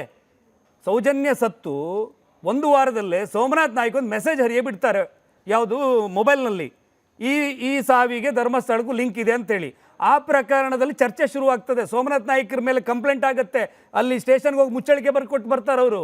ಆ ಸಂದರ್ಭದಲ್ಲಿ ಪ್ರಶ್ನೆ ಎದ್ದಾಗ ಆ ಕುಟುಂಬದವ್ರು ಹೇಳ್ತಾರೆ, ನಮ್ಮ ಇಡೀ ಕುಟುಂಬದ ಜೊತೆಗೆ ಇರೋದೇ ಧರ್ಮಾಧಿಕಾರಿಗಳ ಕುಟುಂಬ, ಧರ್ಮಾಧಿಕಾರಿಗಳು ಅಂತೇಳಿ ಪ್ರೆಸ್ ಮೀಟ್ ಮಾಡಿ ಹೇಳಿರುವ ದಾಖಲೆಗಳು ಇವತ್ತಿಗೂ ಇದೆ. ಹಾಗಾದ್ರೆ ಹಿಂದೆ ಹೋಗಿರ್ಬೇಕು ತಾನೆ ಕಂಪ್ಲೇಂಟ್ ಕೊಡೋಕ್ಕೆ, ಅವಾಗ ಹೊಡೆದಿದ್ದಿದ್ರೆ ಹೇಳ್ತಿರ್ಲಿಲ್ವ ಅವರು? ಆ ಥರದ ಘಟನೆಗಳೆಲ್ಲವೂ ಕಟ್ಟುಕತೆಗಳು, 100ಕ್ಕೆ 100 ಕಟ್ಟುಕತೆಗಳು. 1 ವರ್ಷದ ನಂತರ ಸೌಜನ್ಯ ಪ್ರಕರಣದ ವಿಷಯದಲ್ಲಿ ಆ ಕುಟುಂಬದ ಮೇಲೆ ಅಪವಾದ ಬರುವಂಥದ್ದು. ಅಲ್ಲಿಯ ತನಕ ಏನೂ ಬರಲಿಲ್ಲ, ಯಾರೂ ಕೂಡ ಹೇಳಲಿಲ್ಲ. 1 ವರ್ಷ ಟೈಮ್ ತಗೊಂಡ್ರು ಈ ಸುಳ್ಳುಗಳನ್ನು ಸೃಷ್ಟಿ ಮಾಡೋಕ್ಕೆ. ಮೊನ್ನೆ AI ವಿಡಿಯೋ ಮಾಡಿ ಅದೆಲ್ಲ ಸುಳ್ಳು ಅಂತೇಳಿ ಆ ಹಾಕದ ಹುಡುಗನೇ ಡಿಲೀಟ್ ಮಾಡ್ಕೊಂಡು ಓಡೋಗಿದ್ದಾನೆ ಇವಾಗ. ಇದೆಲ್ಲ ಕಟ್ಟುಕತೆ ಮೇಡಮ್. ಇದು ಇವರೆಲ್ಲ ಒಂದು ಬ್ರ್ಯಾಂಡ್ನವರಿದ್ದಾರೆ, ಆ ಬ್ರ್ಯಾಂಡ್ನವರೆಲ್ಲ ಸೇರ್ಕೊಂಡು ಮಾಡುವಂಥ ಒಂದು ಪ್ರಾಜೆಕ್ಟ್ ಇದು. ಇದು ಒಂದು ಷಡ್ಯಂತ್ರ ಅಂತ ಗೊತ್ತು. ಆದರೆ ಯಾರು ಇಷ್ಟು ವರ್ಷ ಎಲ್ಲ ಹೋಗಿದ್ದ ಮನೆ ಹೆಣ್ಣುಮಕ್ಕಳು ಅವರು ಅವತ್ತವತ್ತೇ ಕೊಡ್ಬೋದಾಗಿತ್ತು. ಆದರೆ ಅದು ಯಾರು ಅವತ್ತು ಕಂಪ್ಲೇಂಟ್ ಕೊಡದೆ ಇವತ್ತು ಬಂದು ಹೇಳಿದಾಗ ಈ ಸರ್ಕಾರ ಇದಕ್ಕೆ ಉತ್ತರನೇ ಕೊಡೋ ಅಂಥ ಸ್ಥಿತಿಲೇ ಇಲ್ವಲ್ಲ. ಅದು ಗೊತ್ತಾಗ್ತಾ ಇದೆ ಎಲ್ಲ ಸುಳ್ಳು ಅಂತ, ಆದರೂ ನಡೀತಾ ಇದೆ ಈ ಒಂದು ಷಡ್ಯಂತ್ರ. ಇಲ್ಲದೇ ಇರೋಂತಹ ಮಹಿಳೆಯನ್ನು ಸೃಷ್ಟಿ ಮಾಡಿ ಈ ಒಂದು ಕಥೆಯನ್ನು ಇನ್ನೂ ಜಾಸ್ತಿ ಕಟ್ಟಿದ್ರಲ್ಲ ಅನನ್ಯ ಭಟ್ ಅಂತ ಹೇಳಿ. ನಾವೆಲ್ಲ ತಲೆ ತೆಗೆಸ್ಕೊಂಡು ಓಡಾಡಬೇಕು ಅಂತಹ ಪರಿಸ್ಥಿತಿಗೆ ತಂದಿಟ್ಟಿದ್ದಾರೆ. ಯಾಕೆ ಅಂದರೆ ಇನ್ನೊಂದು ಬಾರಿ ಹೇಳೋಕ್ಕೆ ಇಷ್ಟಪಡ್ತೀನಿ, ಇದನ್ನು ನಾವು ಎಂಟರ್ಟೈನ್ಮೆಂಟಾಗಿ ನೋಡೋದಕ್ಕೆ ಶುರು ಮಾಡಿಬಿಟ್ಟಿದ್ದೀವ. ಮಹಿಳೆಯರ ವಿರುದ್ಧ ದೌರ್ಜನ್ಯವನ್ನು ಬಳಸ್ಕೊಂಡು ರಾಜಕೀಯ ಮಾಡೋದನ್ನು ನಾವು ಎಂಟರ್ಟೈನ್ಮೆಂಟಾಗಿ ನೋಡೋದಕ್ಕೆ ಶುರು ಮಾಡಿದ್ದೀರಾ? ಯಾಕೆ ಅಂದರೆ ಅದು ಅಲ್ಲ ಕೇಳಿಸ್ಕೊಳ್ಳಿ ದಯವಿಟ್ಟು. ಅಲ್ಲ ಒಂದು ಒಂದು ಒಂದು ಡಿನ್ನರಲ್ಲಿ ಕೂತ್ಕೊಂಡು ಚರ್ಚೆ ಮಾಡುವಂತಹ ಒಂದು ವಿಷಯ ಆಗೋಗಿದೆ ಇದು. ಸರ್ಕಾರ ಮಾಡಬೇಕಾಗಿರುವಂಥದ್ದು ಈ ಪ್ರಕರಣ ಆಚೆ ಬಂದಾದ ನಂತರ, ಈ ಒಂದು ಅಕ್ಯೂಸೇಷನ್ ಆಚೆ ಬಂದಾದ ನಂತರ ಸ್ಟ್ರಿಕ್ಟಾಗಿ ಇನ್ಸ್ಟ್ರಕ್ಷನ್ಸ್ ಕೊಡಬೇಕಿತ್ತು. ಯಾರು ಈ ವಿಷಯದ ಬಗ್ಗೆ ಯೂಟ್ಯೂಬ್ ವಿಡಿಯೋ AI ವಿಡಿಯೋ ಇದನ್ನು ಮಾಡಬಾರ್ದು ಅಂತ. ಇದು ಏನು ಹೀಗೆ ಹಾಗೆ ಚರ್ಚೆ ಮಾಡೋ ವಿಷಯನ ಇದು? ಅಲ್ಲ ಅಲ್ಲ ಮೇಡಮ್, ರಾಜಕೀಯದವ್ರು ಬರಬಾರ್ದು ಅಂತ ಹೇಳ್ತೀರಲ್ಲ ನೀವು. ಸರ್ಕಾರಕ್ಕೆ ನೀವು ಹೋಗಿ ಈ ವಿಷಯವನ್ನ ಆದ ನಂತರ ಸರ್ಕಾರ ತಾನೇ ಸ್ವತಃವಾಗಿ SIT ಫಾರ್ಮ್ ಮಾಡಿದ್ದು. ನೋಡಿ, ಸರ್ಕಾರದ ಪಾತ್ರ ಹೇಗೆ ಅಂದರೆ, ಒಂದು ಡಿಸಿಷನ್ ತಗೊಳ್ಬೇಕು ಅಂದರೆ ಅದರಲ್ಲಿ ಅವರಿಗೆ ಇರೋ ಇಂಟೆಲಿಜೆನ್ಸ್ ಅವರಲ್ಲಿರುತ್ತೆ, ಪೊಲೀಸ್ ಅವ್ರ ಕಂಟ್ರೋಲಲ್ಲಿರುತ್ತೆ. ಒಂದು ಡಿಸಿಷನ್ ತಗೊಳ್ಬೇಕು ಅಂದರೆ ಅದನ್ನು ಮಾಡಿಬಿಟ್ಟು ತಗೊಳ್ಬೇಕಲ್ಲ, ನಿಜವಾಗ್ಲೂ ಏನು ನಡೆದಿಲ್ಲ ಅಂತ. ಆದರೆ ಇಲ್ಲಿ ಮಾಡೋಕ್ಕಾಗಲಿಲ್ಲ. ಯಾಕೆ ಗೊತ್ತಾ? ಮುಂಚೆನೇ ಸುಪ್ರೀಂ ಕೋರ್ಟ್ಗೆ ಹೋಗಿದ್ದು, ಅವ್ರ ಹಿಂದೆ ಯಾರ್ಯಾರು ನಿಂತಿದ್ರು, ಎಷ್ಟು ಜನ ಅದ್ರ ಬಗ್ಗೆ ಮಾತಾಡಿದ್ರು, ವಿದೇಶದಿಂದ ಬಂದು ಮಾತಾಡಿದ್ರು, ಕೇರಳದಿಂದ ಬಂದು ಮಾತಾಡಿದ್ರು, ಉಪಮುಖ್ಯಮಂತ್ರಿಗಳು ಒಪ್ಕೊಂಡಂಗೆ, ಲೆಫ್ಟ್ ಆರ್ಗನೈಸೇಷನ್ಸಿಂದ ಪ್ರೆಷರ್ ಇತ್ತು. ನೀವು ಇಷ್ಟು ಸಂಸ್ಥೆಗಳ ಬಗ್ಗೆ ಯಾವಾಗಲೂ ಕಾಳಜಿ ತೋರಿಸ್ಕೊಂಡು ಬಂದಿರುವಂತಹ ಮುಖ್ಯಮಂತ್ರಿಗಳು, ಅವರ ಕ್ಷೇತ್ರದಲ್ಲಿರುವಂತಹ ಬೇರೆ ಬೇರೆ ಸಂಸ್ಥೆಗಳ ಒತ್ತಾಯದಿಂದ ರಾಜಕೀಯ ಮಾಡ್ಕೊಂಡು ಬಂದಿರುವಂತಹ ಮುಖ್ಯಮಂತ್ರಿಗಳಿಗೆ ಅವರೇ ಬಂದು ನನಗೆ ಮುಖ್ಯಮಂತ್ರಿಗಳು ಗೊತ್ತಿದ್ದಾರೆ, ಹಾಗಾಗಿ ನಾನು ಇದನ್ನು ಮುಂದೆ ತೊಗೊಂಡು ಹೋಗ್ತೀನಿ, ನನಗೆ ಆ ಒಂದು ಕಾನ್ಫಿಡೆನ್ಸಿಂದ ಹೇಳಿದಾಗ ಒಪ್ಪಿಟ್ರು. SIT ಫಾರ್ಮ್ ಆಯ್ತಲ್ಲ. ಇವಾಗ ಏನಾಗಿದೆ? ಚಿನ್ನಯ್ಯ ಅವರ ವಿರುದ್ಧ ಇರುವಂಥದ್ದು ಪರ್ಜರಿ ಕೇಸು. ಅವ್ರನ್ನ ಯಾರು ಸೇವ್ ಮಾಡ್ತಾರೆ? ಅವ್ರ ಬಗ್ಗೆ ನಾವು ಮಾತಾಡ್ತಾ ಇದೀವ, ಅವ್ರನ್ನ ಮರ್ತೇ ಬಿಟ್ಟಿದೀವಿ. ಒಂದು ಚೆಸ್ ಗೇಮಿನಲ್ಲಿ ಪಾನ್ ಆಗಿ ಉಪಯೋಗಿಸ್ತಾರಲ್ಲ ಹಾಗೆ ಉಪಯೋಗಿಸಿದಾರೆ ಅವ್ರನ್ನ. ಮತ್ತೆ ಚಿನ್ನಯ್ಯನ ಸರ್ಕಮ್ಸ್ಟಾನ್ಸಸ್ ಏನಿರುವಂಥದ್ದು ಅವ್ರಿಗೆ ಬರೀತಾ ಇದ್ದಾರೆ ಅಲ್ ಜಜೀರಾ BBC ಅವರು, ಅವ್ರ ಪರವಾಗಿ ಬರೀತಿದಾರ. ಒಬ್ಬ ಮಹಿಳೆಯಾಗಿ ಮಾತಾಡ್ತೀನಿ, ನಿಮಗೆ ಯಾಕೆ ಅನ್ಸುತ್ತೆ ನನಗೆ ನ್ಯಾಯ ಸಿಗಬಾರ್ದು ಅನ್ಸಲ್ಲ ಅಂತ? ಮಂಜುಳಾ ಶೆಟ್ಟಿ ಅವ್ರ ಕೇಸ್ 2003 ನಡೆದಿರುವಂತಹ ಮಂಜುಳಾ ಶೆಟ್ಟಿ ಕೇಸ್ ಇರ್ಬೋದು, ಕೋಲ್ಡ್ ಕೇಸ್ ಆಗಿ ಇವಾಗ ಬರಿ ಮಾಡಿರುವಂಥದ್ದು. ಅಥವಾ ಜ್ಯೋತಿ ಅವರ ಕೇಸು ಬೆಂಗಳೂರಲ್ಲಿ ನಡೆದಿರುವಂಥದ್ದು, ನೇಹಾ ಹಿರೇಮಠ್ ಕೇಸ್ ಇರ್ಬೋದು, ಅಲ್ಲಿ ಹಕ್ಕಿ ಪಿಕ್ಕಿ ಟ್ರೈಬಿನಲ್ಲಿ 9 ವರ್ಷದ ಬಾಲಕಿಯ ಹತ್ಯೆ ಮತ್ತೆ ಅತ್ಯಾಚಾರ ಮತ್ತೆ ಹತ್ಯೆ ಇರ್ಬೋದು. ಯಾರು ಮಾತಾಡೋದಿಲ್ಲ ಅದ್ರ ಬಗ್ಗೆ ಮೇಡಮ್. ನಾವು ಪಕ್ಷವಾಗಿ ಮಹಿಳಾ ಮೋರ್ಚಾದಿಂದ ನಾವು ಒಂದು ಪತ್ರ ಬರೀಬೇಕಾಗಿತ್ತು ನ್ಯಾಷನಲ್ ಅಲ್ಲಿ. ನೀವು ನನಗೆ ಹೇಳಿಬಿಡಿ, ನಾನು ಹೆಣ್ಣೆ ಇಲ್ಲಿ ನಿಂತಿರೋಳು, ನನಗೆ ಯಾಕೆ ನ್ಯಾಯ ಬೇಡ ಅನ್ಕೊಂಡಿದ್ದೀರಾ ನೀವು? ರಾಜಕೀಯ ಕಾಣ್ತಾ ಇದೆ, ಹೆಣ್ಣ ವಿರುದ್ಧ ನಡೆಯುವಂತ ಅತ್ಯಾಚಾರಕ್ಕೆ ನ್ಯಾಯ ಬೇಕಾಗಿಲ್ಲ. ಏನ್ ಕಾಣ್ತಾ ಇರೋದು? ಏನ್ ಕಾಣ್ತಾ ಇದೆ ನಿಮಗೆ? ನ್ಯಾಯ ಸಿಗ್ಲಿ ಮೇಡಮ್, ಹೇಳಿ ನನಗೆ. ಇದರಲ್ಲಿ ರಾಜಕೀಯದವ್ರು ಯಾರು? ಕಾಂಗ್ರೆಸ್ನವರು ಬೇಡ, BJP ಅವರು ಬೇಡ, ದಳದವರು ಬೇಡ, ಅದ್ರಲ್ಲಿ ನ್ಯಾಯ ಸಿಗ್ಲಿ. ಸರ್ಕಾರ ಈ ವಿಷಯವನ್ನು 3 ಪಕ್ಷದವರು ಸೇರಿ ಹೋರಾಡಿ ರಾಜಕೀಯ ಪಕ್ಷಗಳು ಪ್ರತಿಪಕ್ಷ ಅದರದ್ದು ಹೋರಾಟದಿಂದ ವಸಂತ್ ಗಿಳಿಯಾರ್ ಅವರೇ ಟೇಕನ್, ಸುರ್ಭಿ ಅವರೇ ಟೇಕನ್, ವಸಂತ್ ಗಿಳಿಯಾರ್ ಅವರೇ ಸೌಜನ್ಯ ನ್ಯಾಯ ಅನ್ನೋದು ಹೇಗಾಗ್ಬಿಟ್ಟಿದೆ ಅಂತಂದ್ರೆ ಹೋರಾಟ ಮಾಡಿದ್ರೆ ಮಾತ್ರ ನ್ಯಾಯ ಆಯ್ತಪ್ಪ. 12 ವರ್ಷದಿಂದಲೂ ಕೂಡ ಹೋರಾಟಗಳಾಯ್ತು. ಈಗ SIT ಕೂಡ ಆಯ್ತು, CBI ತನಿಖೆ ಆಯ್ತು. ತನಿಖಾ ಸಂಸ್ಥೆಗಳ ಮೇಲೆ ವಿಶ್ವಾಸ ಇಲ್ಲ, ನ್ಯಾಯಾಂಗ ವ್ಯವಸ್ಥೆ ಮೇಲೆ ವಿಶ್ವಾಸ ಇಲ್ಲ, ಸರ್ಕಾರಗಳ ಮೇಲೆ ವಿಶ್ವಾಸ ಇಲ್ಲ, ಪಕ್ಷಗಳ ಮೇಲೆ ವಿಶ್ವಾಸ ಇಲ್ಲ.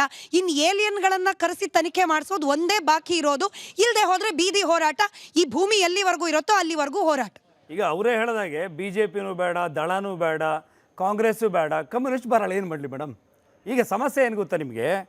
ಇವ್ರು ಹೇಳಿದಾಗೆ ಮೇಡಮ್ ಹೇಳ್ತಾ ಇದ್ದಾರೆ, ನಮ್ಮ ಸರ್ಕಾರ, ಈಗ ಸರ್ಕಾರದ ವಿಷಯಕ್ಕೆ ಬರೋಣ, ರಾಜಕೀಯ ಥರದ್ದು ಬೇಡ. ನಾವು ಕನ್ಯಾರಿ ಸ್ವಾಮಿಗಳು ಒಂದು ದೇಸಿ ಪದವನ್ನು, ಒಂದು ಬೈಗುಳದ ಪದವನ್ನು ಬಳಸಿದ ತಕ್ಷಣ ಅವ್ರಿಗೆ ನಿರ್ಬಂಧ ಹಾಕ್ತಾರೆ.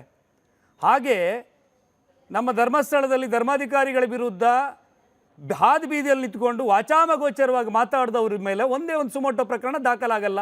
ಸರ್ಕಾರ ಪರೋಕ್ಷವಾಗಿ ಅವರ ಪರವಾಗಿದೆ ಅಂತ ಅನ್ಕೋಬೇಕಾ, ಏನು ಅನ್ಕೋಬೇಕು? ಸೌಜನ್ಯ ನೀವು ಹೇಳ್ತೀರಿ ಅಮ್ಮ, ನೀವು ಹೇಳ್ತೀರಿ ಇವರು ಬೇರೆ ಬೇರೆ ಹೆಣ್ಣಿಗೆ ಆದ ಸಾವಿನ ಬಗ್ಗೆ ಮಾತಾಡುವಾಗ, ಇಲ್ಲಿ ಸಾವಿರಾರು ಹೆಣ್ಣಿಗೆ ಅನ್ಯಾಯ ಆಗಿದೆ ಅಂತ ಹೇಳುವಾಗ ನಾವು ಅವ್ರ ಜೊತೆಗೆ ಸೌಜನ್ಯಂಗೆ ನ್ಯಾಯ ಸಿಗಬಾರ್ದು ಅಂತ ಹೇಳಲ್ಲ, ಆದರೆ ಸೌಜನ್ಯಂಗೆ ನ್ಯಾಯ ಕೊಡಿ ಅಂತೀರಿ.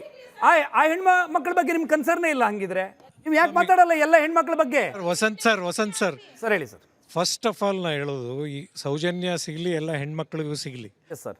SIT ಫಾರ್ಮ್ ಆಗಿದ್ದು ಯಾವಾಗ? ಇದು ಬುರ್ಡೆ ಗ್ಯಾಂಗಿಂದ ಸ್ಟಾರ್ಟ್ ಆಯಿತು.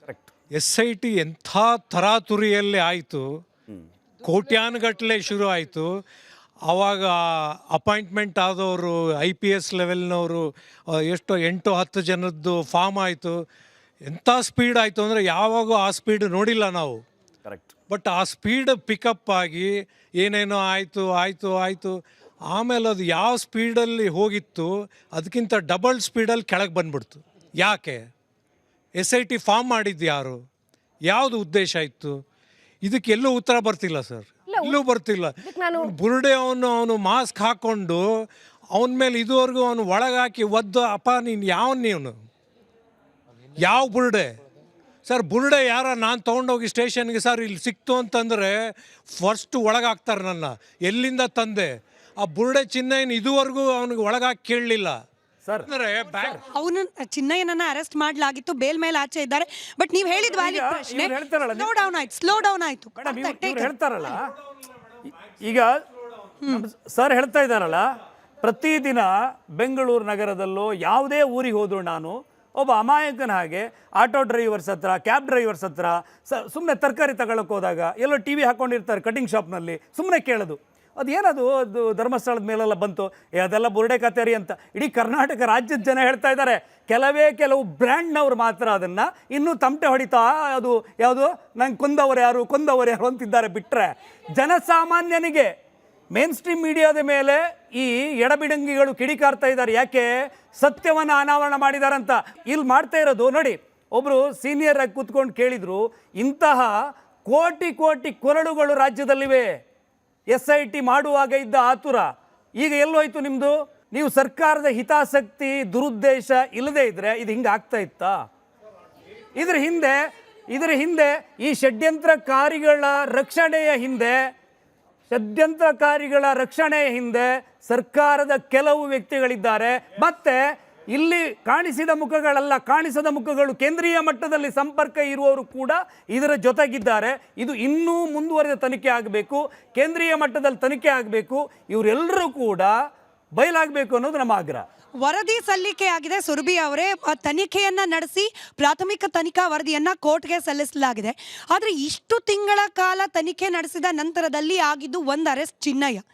ಆತ ಬೇಲ್ ಸಿಕ್ಕರೂ ಕೂಡ ಆಚೆ ಬರೋಷ್ಟೊತ್ತಿಗೆ ಏನೆಲ್ಲ ತಾಪತ್ರಯ ಆಯಿತು. ಅವರ ಹೆಂಡತಿ ಹಾಗೆ ಸಹೋದರಿ ಎಷ್ಟು ಕಣ್ಣೀರು ಹಾಕಿದ್ರು ನಮ್ಮ ಕ್ಯಾಮ್ರಾದ ಮೂಲಕವೇ ಇಡೀ ಕರ್ನಾಟಕದ ಜನ ಕೂಡ ಗಮನಿಸಿದ್ದಾರೆ. ಇಷ್ಟು ಓವರ್ ಹೈಪ್ಡ್ ಪ್ರಕರಣ, ಅಂತಾರಾಷ್ಟ್ರೀಯ ಮಟ್ಟದಲ್ಲಿ ಗಮನ ಸೆಳೆದ ಪ್ರಕರಣ, ಇದರ ತನಿಖೆ ನಡೆಸಿರುವ SIT ಕೇವಲ ಒಂದು ಅರೆಸ್ಟ್ ಮಾಡ್ತು. ಈ ಪ್ರಕರಣದಲ್ಲಿ ಬೇರೆ ಯಾರೂ ಕೂಡ ಆರೋಪಿ ಅಂತ ಹೇಳಿ ಗುರುತಿಸಲ್ಪಟ್ಟಿಲ್ಲ. ನಿಜವಾಗ್ಲೂ ಪ್ರಭಾವಿತರೇ ಇದ್ರೆ ಅವ್ರನ್ನ ಕೂಡ ವಿಚಾರಣೆಗೆ ಒಳಪಡಿಸಲಿಲ್ಲ. ನಮ್ಮ ಕರ್ನಾಟಕದ SIT ಬಗ್ಗೆ ಆಚೆ ರಾಜ್ಯದವರು ಅಥವಾ ಈ ಇಂಟರ್ನ್ಯಾಷನಲ್ ಲೆವೆಲ್ನಲ್ಲಿ ಯಾರೆಲ್ಲ ಕವರೇಜ್ ಬಂದ್ರು ಅವ್ರು ಯಾವ ರೀತಿ ಗಮನಿಸ್ತಾರೆ ಈ SIT ತನಿಖೆಯನ್ನ? ಇದು ಕೂಡ ಜೋಕ್ ಆಗ್ಬಿಡೋದಿಲ್ವಾ ನಾಳೆ ದಿನ ಅಂತ ಹೇಳಿ? ನಾಳೆ ದಿನ ಅಲ್ಲ, ಆಗೋಗಿದೆ ಅದು. ಹಿರಿಯರು ಹೇಳ್ದಂಗೆ ಯಾವ ಉತ್ಸಾಹದಿಂದ SIT ರಚನೆ ಆಯಿತು ಆ ಉತ್ಸಾಹದಿಂದ ಮಹಿಳೆಯರಿಗೆ ನಿಜವಾಗ್ಲೂ ನ್ಯಾಯ ಸಿಗಬೇಕು ಅಂತ ಇರಲಿಲ್ಲ. ಅದು ಬರೀ SIT ರಚನೆ ಆಗಬೇಕು, ನಮ್ಮೂರಲ್ಲಿ ಕೂತ್ಕೊಳ್ಬೇಕು, ನಮ್ಮನ್ನು ಯಾರು ಒತ್ತಾಯ ಮಾಡ್ತಾ ಇದ್ದಾರೋ ಅವರಿಗೆ ಒಂದು ಏನಾದರೂ ಒಂದು ಕೊಡುಗೆ ಕೊಡಬೇಕು, ಅಷ್ಟೇ ಇದ್ದಿದ್ದು ಅದರಲ್ಲಿ. ಸ್ವತಃ ಮುಖ್ಯಮಂತ್ರಿಗಳು ಉಪಮುಖ್ಯಮಂತ್ರಿಗಳು ಒಪ್ಕೊಂಡಿರುವಂತ ಹಾಗೆ SIT ರಚನೆ ಮಾಡದೆ ಒಂದು ದೊಡ್ಡ ಕರ್ತವ್ಯ ಆಗಿ ನೋಡ್ಕೊಂಡು ಬಂದ್ರು ಅವರು. ನಾವು ದಿನ ನೋಡ್ತಿದ್ವಲ್ಲ, ಒಳ್ಳೆ ಕರ್ನಾಟಕದಲ್ಲಿ ಹೇಗ್ ನಡೀತಿತ್ತು ಅಂದ್ರೆ ಟಿವಿ ಆನ್ ಮಾಡಿದ್ರೆ ಜನ ಮಾತಾಡ್ತಿದ್ದು ಇವತ್ತೇನ್ ಸಿಕ್ತು ಇವತ್ತೇನ್ ಸಿಕ್ಲಿಲ್ಲ ಅಂತ. ಸರ್ಕಾರ ಇದ್ರಲ್ಲಿ ಕಂಪ್ಲೀಟ್ ಆಗಿ ದುರ್ಬಲವಾಗಿದೆ. ಅದು ಸರ್ಕಾರದ ಹೊಣೆ. ಯಾರನ್ನ ಪ್ರಶ್ನೆ ಕೇಳಬೇಕು ಅಲ್ಲ, ಸರ್ಕಾರನೇ ಕೇಳಬೇಕಾಗಿರೋದು. ಟೆಕ್ನಿಕಲ್ ಆಗಿ ಒಂದೆರಡು ಹೇಳ್ತೀನಿ. ಒಂದು ಸರ್ಕಾರ ನಡೆಸಬೇಕಾದಂತ ಬಹಳಷ್ಟು ಚೆಕ್ಸ್ ಅಂಡ್ ಬ್ಯಾಲೆನ್ಸಸ್ ಅಂತ ಇರುತ್ತೆ. ನೀವು ಸದನದ ಬಳಿ ಬಂದು ಏನಾದರೂ ಹೇಳ್ಬೋದು, ಹೇಗಾದರೂ ಮಾಡಿ SIT ರಚನೆ ಮಾಡೋದಕ್ಕೆ ನಮ್ಮ ಜನಸಾಮಾನ್ಯರ ಹಣ, ಅದು ಯಾರ್ದೋ ದುಡ್ಡಿನಿಂದ ಮಾಡಿದಲ್ಲ.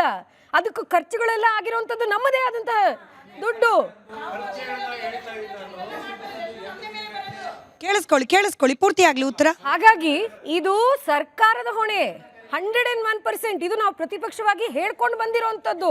ನಾವು ಅಲ್ಲಿ ಗಲಾಟೆ ಮಾಡಿರುವಂಥದ್ದು, ನಾವು ಜಗಳ ಮಾಡಿರುವಂಥದ್ದು ಇದೇ ವಿಷಯದ ಬಗ್ಗೆ. ನಾವು ಮಹಿಳಾ ಆಯೋಗದ ಬಗ್ಗೆ ಮಾತನಾಡ್ತಿದ್ವಿ. ವಸಂತ್ ಕಿಳಿಯಾರ್ ಅವರು ಉತ್ತರ ಕೊಡ್ಲಿ, ಆದ್ಮೇಲೆ ಸುರ್ಬಿ ಅವರು ಇದೇ ಪ್ರಶ್ನೆಗೆ ಉತ್ತರ ಕೊಡಿ. SIT ರಚನೆ ಆಗಿ ತನಿಖೆ ನಡೆಸ್ತಿರೋ ಸಂದರ್ಭದಲ್ಲಿ ಇತ್ತೀಚೆಗೆ ಮತ್ತೊಂದು ಪತ್ರ ಬರೆಯುತ್ತೆ ಮಹಿಳಾ ಆಯೋಗ.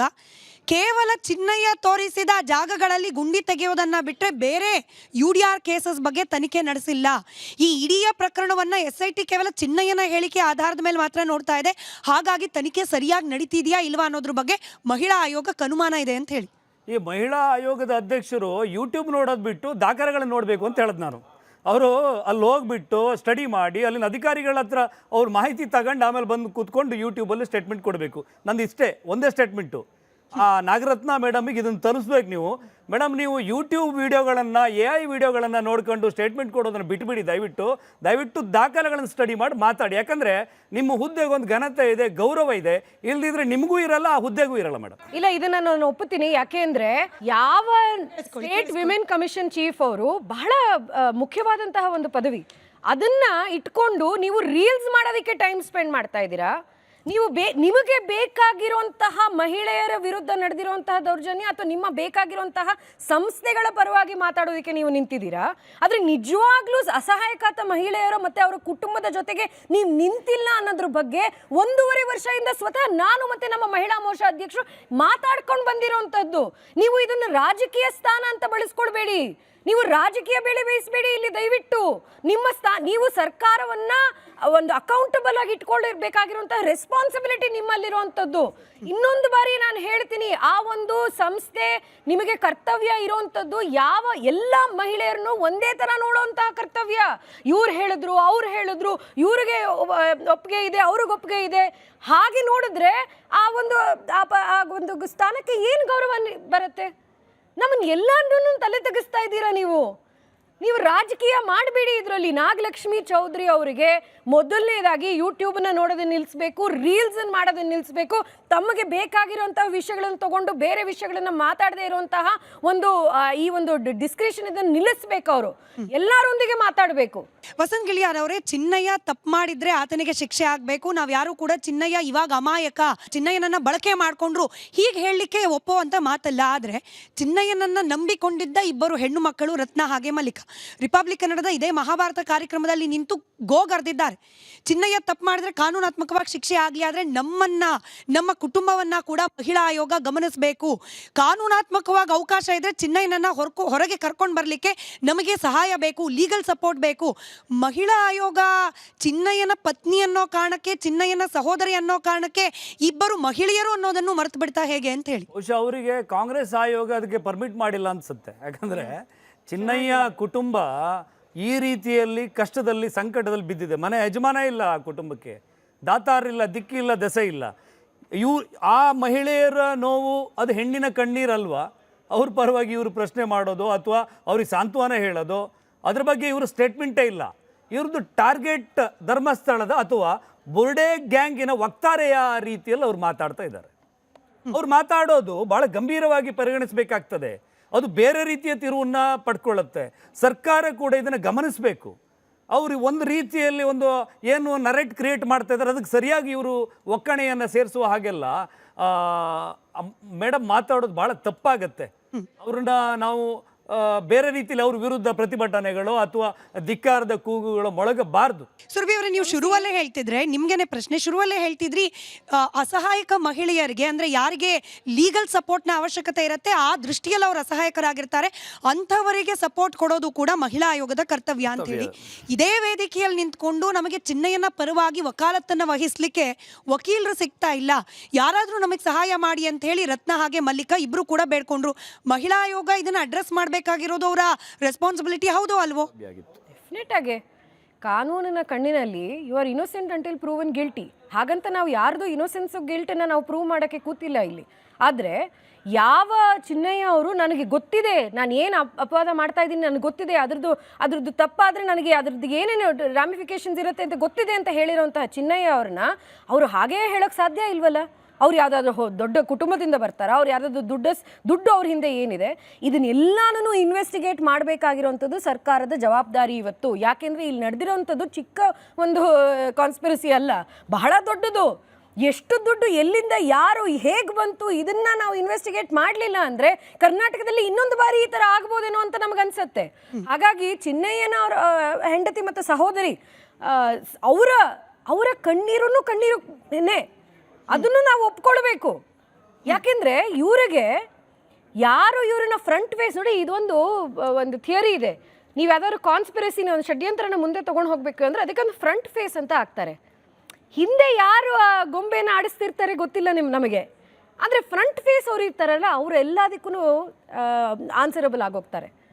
ನೀವು ಒಬ್ಬರು ದುಡ್ಡಿಲ್ಲದೆ ಇರೋರು ಬಹಳ ಕಷ್ಟವಾದಂತಹ ಪರಿಸ್ಥಿತಿಯಲ್ಲಿ ಬಂದು ದುಡ್ಡು ಒಂದಿಷ್ಟು ಕೊಟ್ಟು ನೀವು ಇದು ಫ್ರಂಟ್ ಫೇಸ್ ಆಗಿ ಅಂತ ಹೇಳ್ತಿರಲ್ಲ, ಆ ಷಡ್ಯಂತ್ರ ಬಹಳ ಮುಖ್ಯವಾದಂಥದ್ದು, ಬಹಳ ಮುಖ್ಯವಾದಂಥದ್ದು. ಇದರಲ್ಲಿ ಯಾರ್ಯಾರು ಸೇರಿದಾರೋ, ಯಾರ್ಯಾರು ಇದರಲ್ಲಿ ಪರ್ಜರಿ ಮಾಡಿದಾರೋ, ಯಾರ್ಯಾರು ಹಣ ಕೊಟ್ಟಿದ್ದಾರೋ, ಕ್ಷಮಿಸಿ, ಯಾವ ಮೀಡಿಯಾ ಔಟ್ಲೆಟ್ಸು ಅದಕ್ಕೆ ಅಷ್ಟು ಒತ್ತಾಯ ಮಾಡಿ ವಿಡಿಯೋಸನ್ನು ಮಾಡಿದಾರೋ ಎಲ್ಲರನ್ನೂ ಕ್ವೆಶ್ಚನ್ ಮಾಡಬೇಕು. ಆಗಿದೆಯಾ ಅದು? ನನಗೆ ಗೊತ್ತಿಲ್ಲ. ವಸಂತ್ ಅವರೇ ಹೇಳಿ. ಸುರಭಿ ಅವರೇ, ಒಂದೇ ನಿಮಿಷ. ನೀವು ಹೇಳಿದ್ರಿ ಇದಾಗಿದ್ದು ಒಳ್ಳೇದಾಯ್ತು, ಯಾವ್ದು ಸತ್ಯ ಯಾವ್ದು ಸುಳ್ಳು ಅಂತ ಆಚೆ ಬಂತು ಅಂತ. ಬಟ್ ನಿಮ್ಮ ಪಕ್ಕದಲ್ಲಿರೋರಿಗೆ ಇನ್ನೂ ಅಪನಂಬಿಕೆ ಇದೆ, ಆ ವಿಡಿಯೋಗಳಲ್ಲಿರೋದೇ ಸತ್ಯ ಅನ್ನೋದಿದೆ. ಎಲ್ಲಿ ಒಳ್ಳೇದಾಯ್ತು? ಈ ಪ್ರಾಪಗಾಂಡ ಅನ್ನೋದು ನಿಲ್ತಾ ವಸಂತ್ ಗಿಳಿಯಾರವರೇ? ಬೇರೆ ಬೇರೆ ಕಲರ್ ಕಾಗೆಗಳನ್ನು ಆರಿಸೋದು ನಿಲ್ಲಿಸಿಲ್ಲ ಅವರು. ಸಮೀರ ಹೋದ, ಇನ್ನೊಬ್ಬ ಬಂದ, ಆ ರೀತಿ ಆಗಿದೆ. ಈಗ ನನ್ನ ತಂದೆ ಕೂಡ ಉಡುಪಿಯವರು, ನಮ್ಮ ಕುಟುಂಬ ಕೂಡ ಉಡುಪಿ ಸೈಡ್ ಅವರು. ಇವಾಗಲೂ ಕೂಡ ಮಕ್ಕಳಿಗೆ ಏನಾದರೂ ಜ್ವರ ಬಂದು ಮಕ್ಕಳಿಗೆ ಏನಾದ್ರು ಆಯ್ತಂದ್ರೆ ಬೂದಿ ಅಂತ ಬರ್ತದೆ, ನಾವು ಇಲ್ಲಿ ಏನಂತಾರು ಗೊತ್ತಿಲ್ಲ, ಒಲೆ ಬೂದಿ ತಂದು ಸೊನ್ಗನ್ ರಾಮಯ್ಯದು ತಗೋ ತಿನ್ನು ಅಂತ ಹೇಳಿ ವಾಡಿಕೆ ಇದೆ. ಧರ್ಮಸ್ಥಳಕ್ಕೆ ನಾವು ಕೂಡ ವಿರೋಧಿ, ಯಾರಾದರೂ ಮಾತಾಡಿದ್ರೆ ನಾವು ವಿರೋಧಿಸ್ತೀವಿ. ಆದರೆ ಧರ್ಮಸ್ಥಳದ ಬಗ್ಗೆ ಮಾತಾಡ್ತಿಲ್ಲ, ವಾರಸ್ದಾರರ ಬಗ್ಗೆ ಮಾತಾಡಿರೋದು, ಅದನ್ನು ನಡೆಸ್ತಿರೋರ ಬಗ್ಗೆ ಮಾತಾಡಿರೋದು. ಅವಾಗಿಂದ ಧರ್ಮಸ್ಥಳ ಯಾರು ಹೇಳ್ತಾ ಇಲ್ಲ ಧರ್ಮಸ್ಥಳ. ಈಗ ನೀವು ಪೂರ್ತಿ ನೋಡಿಲ್ಲ ಮೇಡಮ್, ನೀವು ಪೂರ್ತಿ ನೋಡೇ ಇಲ್ಲ ಅಂತ ನೀವು ಅರ್ಧ ವಿಡಿಯೋ ನೋಡಿದ್ದೀರಿ. ನೋಡಿ ಮೇಡಮ್, ನೀವೊಂದು ಮುಸ್ಲಿಂ ಆಗಿ ಧರ್ಮಸ್ಥಳವನ್ನು ನಂಬುವ ಬಗ್ಗೆ ನನಗೆ ಭಾಳ ಗೌರವ ಇದೆ, ನಾನು ಅದನ್ನು ಮೆಚ್ಚುತ್ತೀನಿ ನಿಮ್ಮ ಕುಟುಂಬವನ್ನು. ಆದರೆ ನಾನು ಹೇಳ್ತಾ ಇರೋದೇನು ಗೊತ್ತಾ, ಇಲ್ಲಿ ಇವರು ಧರ್ಮಸ್ಥಳವನ್ನೇ ಕೇಂದ್ರವಾಗಿಸ್ಕೊಂಡು ಇವರಿಗೆ ಸೌಜನ್ಯಗಳಿಗೆ ನ್ಯಾಯ ಸಿಗಬೇಕನ್ನೋ ವಿಚಾರವೇ ಇಲ್ಲ.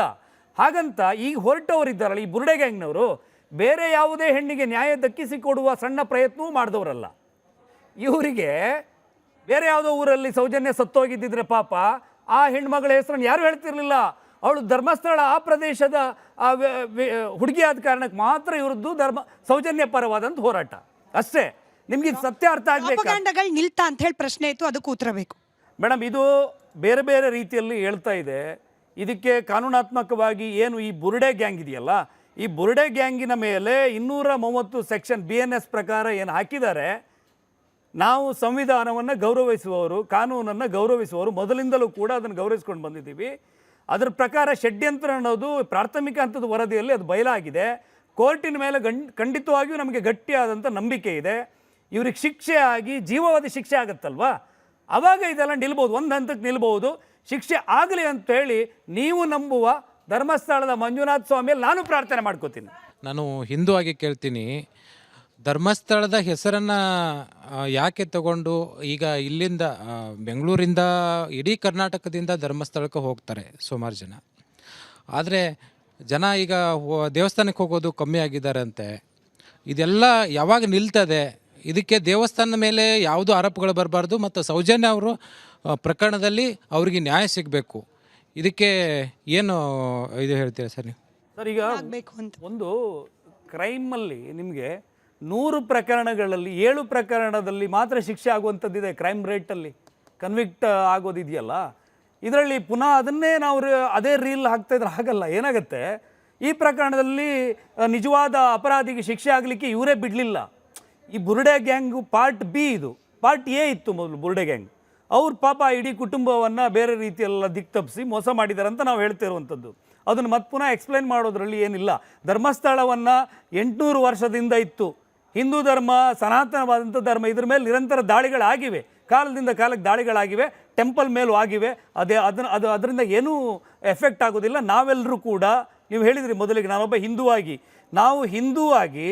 ನಾವು ಜಾಗೃತರಾಗಿ ಈ ಷಡ್ಯಂತ್ರವನ್ನು ಅರ್ಥ ಮಾಡಿಕೊಂಡು ಹೋರಾಟವನ್ನು ಸಂಘಟಿಸಬೇಕು. ಧರ್ಮ, ನೀತಿ, ನ್ಯಾಯ ಅಂದರೆ ಧರ್ಮಸ್ಥಳ ಅಂತ ನಂಬಿರೋ ಜನ ನಾವು.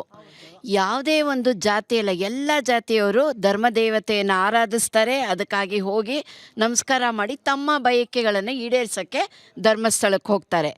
ನಾನು ಕೇಳೋ ಪ್ರಶ್ನೆ, ಯಾವುದೇ ಹೆಣ್ಮಗಳಾಗಲಿ ಸರ್, ಅನ್ಯಾಯ ಅತ್ಯಾಚಾರ ಆದರೆ ಅವ್ರಿಗೆ ಎಲ್ಲೇ ಇರಲಿ, ಯಾವುದೇ ಜಿಲ್ಲೆಯಲ್ಲಿ ಎಲ್ಲೇ ಇರಲಿ, ಅವ್ರಿಗೆ ಕಾನೂನು ನ್ಯಾಯ ಒದಗಿಸ್ಲಿ.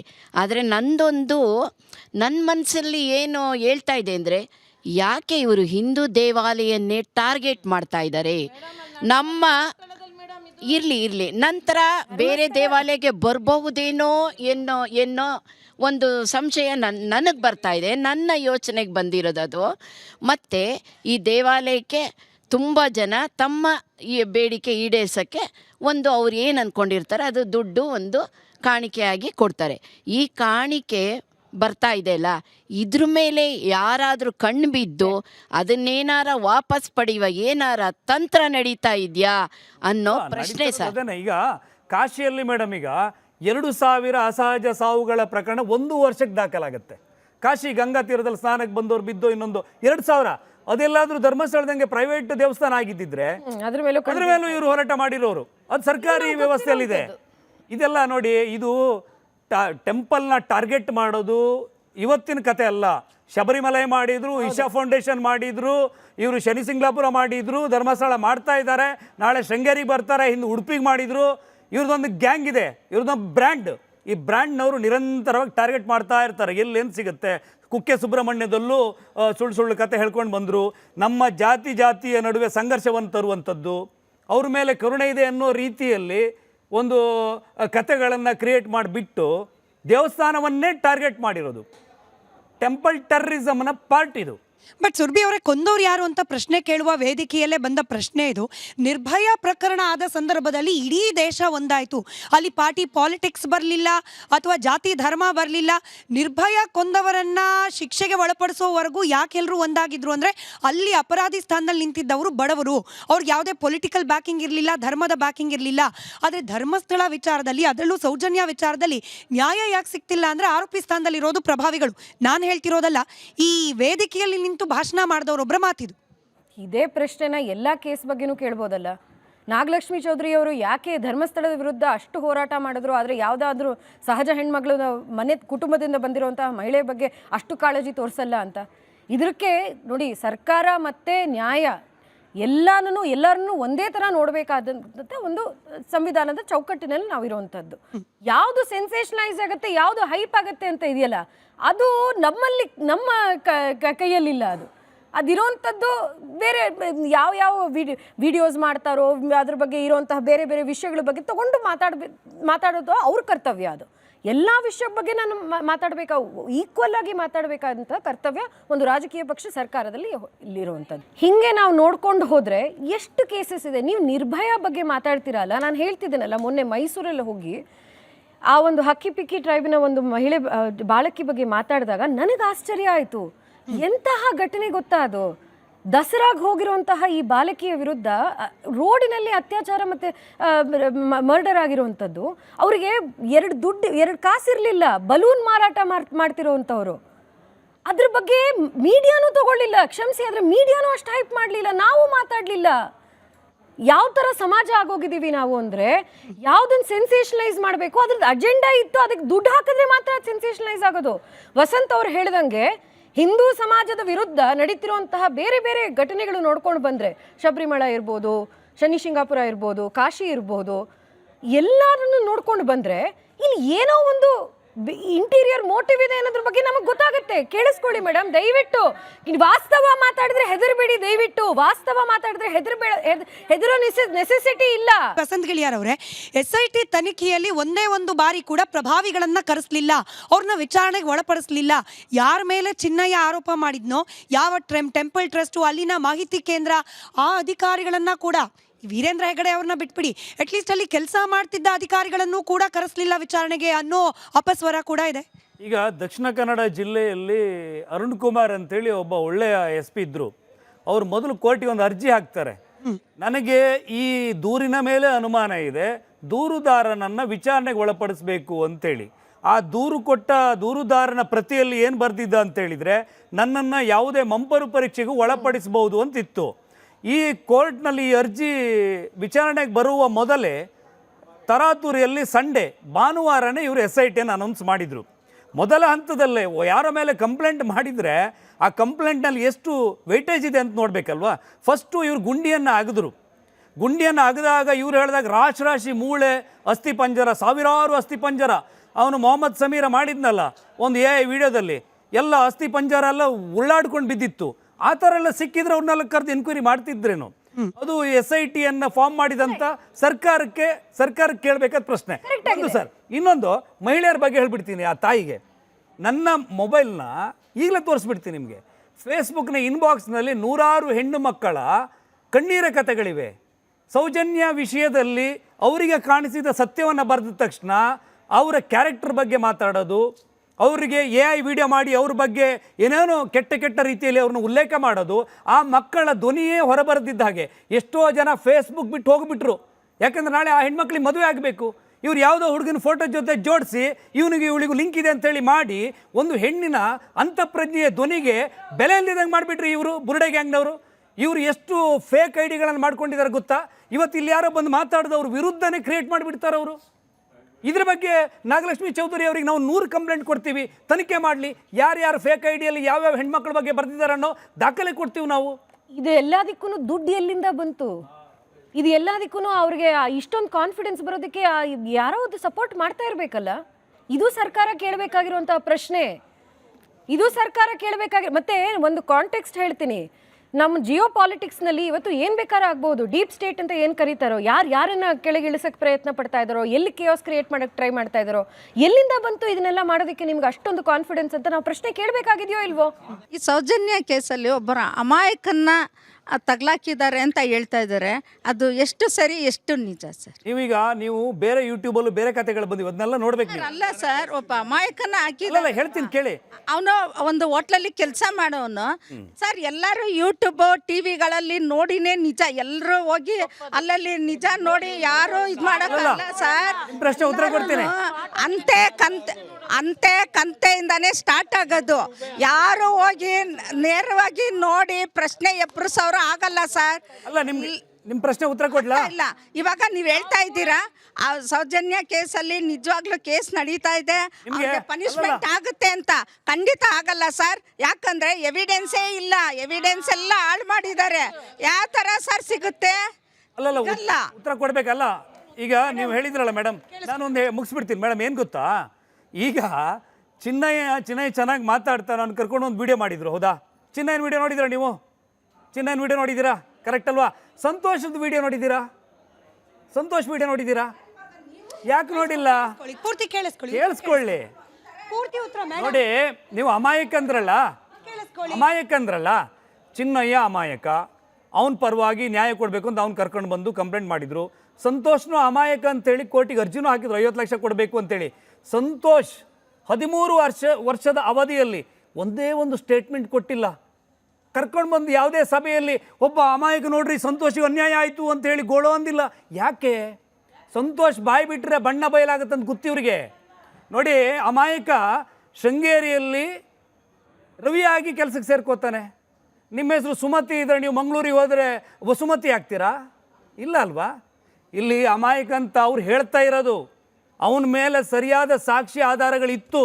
ಆ ಸಾಕ್ಷಿ ಕೋರ್ಟಿನ ಕಟಕಟೆಯಲ್ಲಿ ಬಯಲಾಗದೇ ಇರುವ ಹಾಗೆ ಮಾಡಿದವರು ಷಡ್ಯಂತ್ರಕಾರಿಗಳು.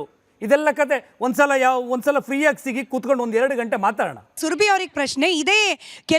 ಈ ಯಾರೆಲ್ಲ ಬುರುಡೆ ಗ್ಯಾಂಗ್ ಅಂತ ಹೇಳಿ ಸೋಕಾಲ್ಡ್ ಬುರುಡೆ ಗ್ಯಾಂಗ್ ಅಂತ ಹೇಳಿ ಕರೀತಿದ್ದಾರೆ, ಅವರ ಬ್ಯಾಕ್ ಎಂಡಲ್ಲಿ ವರ್ಕ್ ಮಾಡ್ತಿರುವ ಯೂಟ್ಯೂಬ್ ಚಾನಲ್ನಲ್ಲಿ ಬಂದ ಆರೋಪ ಏನು ಅಂದರೆ, SIT ಹೆಂಗೆ ಕೆಲಸ ಮಾಡ್ತಾ ಇದೆ ಅಂದರೆ ತರಾತುರಿಯಲ್ಲಿ ಕೆಲಸ ಮಾಡಿ ವರದಿಯನ್ನು ಕೊಟ್ಬಿಟ್ಟು ಧಣಿಗಳಿಗೆ, ಅವರೇ ಬಳಸಿರೋ ಪದ ಅಂದರೆ ವೀರೇಂದ್ರ ಹೆಗಡೆ ಅವರಿಗೆ ಕ್ಲೀನ್ ಚಿಟ್ ಕೊಟ್ಬಿಟ್ಟು ಉಪಮುಖ್ಯಮಂತ್ರಿಗಳಾದ DK ಶಿವಕುಮಾರ್ ಅವರು ಹಾಗೆ ಗೃಹ ಮಂತ್ರಿಗಳಾದ ಪರಮೇಶ್ವರ್ ಅವರು ಹಾರ ಹಾಕಿಸ್ಕೊಳ್ಬೇಕು, ಅವ್ರು ಹೋಗಿ ಅವರಿಗೆ ಅಂದರೆ ಪ್ರಭಾವಿಗಳಿಗೆ ಹಾರ ಹಾಕಬೇಕು, ಆ ರೀತಿಯಲ್ಲಿ SIT ಕೆಲಸ ಮಾಡ್ತಿದೆ. ಅಂದರೆ ಈ SITಯ ತನಿಖೆ ಪೂರ್ತಿ ಕೂಡ ವೀರೇಂದ್ರ ಹೆಗಡೆ ಅವರಿಗೆ ಕ್ಲೀನ್ ಚಿಟ್ ಕೊಡೋ ರೀತಿಯಲ್ಲೇ ಕೆಲಸ ಮಾಡ್ತಿದೆ ಅಂಥೇಳಿ ಆ ವರದಿಯ ಅಂಶಗಳು ಬಹಿರಂಗ ಆಗೋಕೆ ಮುಂಚೆನೇ ಯೂಟ್ಯೂಬ್ನಲ್ಲಿ ವಿಡಿಯೋ ಬಂದಾಗಿದೆ.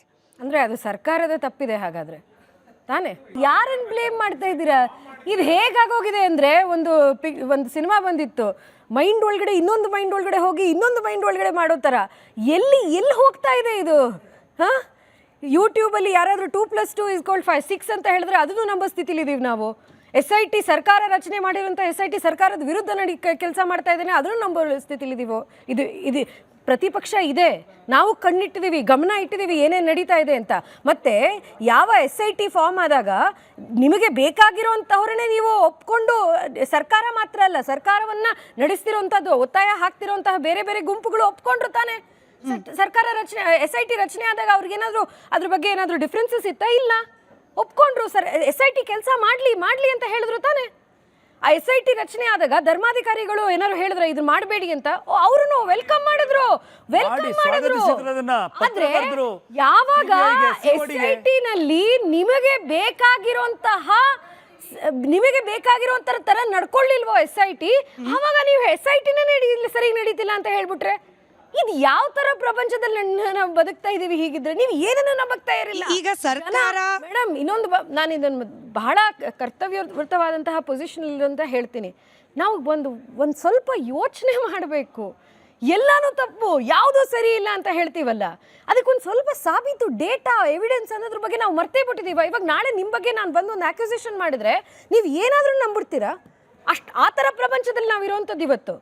ನಮ್ಮ ಪರಿಜ್ಞಾನವನ್ನು ಉಪಯೋಗಿಸ್ಬೇಕಲ್ವಾ? ಹಾಗೆ ಆದರೆ ಸರ್ಕಾರದಲ್ಲಿರುವಂಥದ್ದು, ಸರ್ಕಾರದ ಚೌಕಟ್ಟಿನಲ್ಲಿ ಕೆಲಸ ಮಾಡ್ತಿರೋರಿಗೆ ಎಲ್ಲನೂ ರೆಕಾರ್ಡ್ ಮಾಡಬೇಕು. ನೀವಿಷ್ಟು ಮೀಡಿಯಾ, ಅಷ್ಟು ಹೈಪ್ನಲ್ಲಿ ಒಂದೊಂದು ಮೂವು ಅಂದರೆ, ಚಿನ್ನಯ್ಯ ಅವ್ರು ಈ ಕಡೆ ಹೋದರೆ ಅವ್ರ ಜೊತೆ ಒಂದು ಕ್ಯಾಮ್ರಾ ಹೋಗುತ್ತೆ, ಇನ್ನೊಂದು SIT ಅವ್ರು ಹಿಂಗೆ ಹೋದರೆ ಅಲ್ಲಿ ಯಾರು ಏನು ಮಾತಾಡ್ತಾ ಇರ್ಬೋದು, 24/7 ಕಾಮೆಂಟ್ರಿ ಬರ್ತಿತ್ತಲ್ಲ. ಆವಾಗ ನಿಮಗೇನೋ ಅನಿಸ್ಲಿಲ್ವಾ? ನಿಮಗೆ ಬೇಕಾಗಿರೋಂಥದ್ದು ಸಿಕ್ಕಲಿಲ್ಲ ಅಂತ ಒಂದೇ ಕಾರಣಕ್ಕೆ ನೀವು ಯಾವ SIT ನೀವು ವೆಲ್ಕಮ್ ಮಾಡಿದ್ರು ಆ SIT ನೀವು ಇಲ್ಲ ಸರಿ ಕೆಲಸ ಮಾಡ್ತಾ ಇಲ್ಲ ಅಂತ ಹೇಳಿದ್ರೆ, ಈಗ SIT ಅನ್ನು ಮೀರಿ ಸರ್ಕಾರ ನಿಮ್ಮ ಜೊತೆಗೆ ಇದೆ. ಮುಖ್ಯಮಂತ್ರಿ ಯಾರಾಗ್ತಾರೆ ಗೊತ್ತಿಲ್ಲ, ಆದ್ರೆ ಮುಖ್ಯಮಂತ್ರಿ ಯಾರಾಗಿ ಉಳಿತಾರೆ ಅಂತ ಗೊತ್ತಿಲ್ಲ, ಆದ್ರೆ ಸರ್ಕಾರ ನಿಮ್ದೇ ಇದೆ. SIT ಫಾರ್ಮ್ ಮಾಡಿರೋದು ನೀವೇ. SIT ಸರಿ ಕೆಲಸ ಮಾಡಿಲ್ಲ ಅಂದ್ರೆ ಅದಕ್ಕೆ ಪ್ರೂಫ್ ತೋರಿಸಿ ನಿಮ್ಮ ಆಫೀಸರ್ಸ್ ಅಕೌಂಟಬಲ್ ಆಗಿ ಇಟ್ಕೊಳ್ಳಿ. SIT ಸರಿ ಕೆಲಸ ಮಾಡ್ತಿಲ್ಲ ಅಂತ ಇವಾಗ ನಾಗಲಕ್ಷ್ಮಿ ಚೌಧರಿ ಅವರು ಇವರು ಹೇಳ್ದಂಗೆ SIT ನಡಿಬೇಕು ಅಂತ ಅಷ್ಟೇ ಅವ್ರಿಗಿರೋಂಥದ್ದು. SIT ತನ್ನ ಕೆಲಸ ಮಾಡಬೇಕು ಅಂತ ಅಲ್ಲ, ಅವ್ರಿಗೆ ಬಯಸಿರುವಂತಹ ರಿಸಲ್ಟ್ ಬರೋ ತರ SIT ಕೆಲಸ ಮಾಡಿ. ಈಗ ವಸಂತ್ ಗೆಳಿಯಾರವರೇ, SIT ಪಕ್ಷ, ಸರ್ಕಾರ ಎಲ್ಲವನ್ನ ಮೀರಿ ಇದೀಗ ಮತ್ತೊಂದು ಹೊಸ ಹೆಸರನ್ನ ಇದೇ ಬುರುಡೆ ಗ್ಯಾಂಗ್ನವ್ರು ಆಚೆ ತರ್ತಾ ಇದ್ದಾರೆ. ಸ್ವಾಮೀಜಿ ಒಬ್ರು, ಪ್ರಭಾವಿ ಸ್ವಾಮೀಜಿ ಒಬ್ರು ಹಾರ ಹಾಕಿದ್ರು ಚಿನ್ನಯ್ಯನಿಗೆ, ಅವ್ರಿಗೆಲ್ಲ ಕತೆ ಗೊತ್ತಿತ್ತು.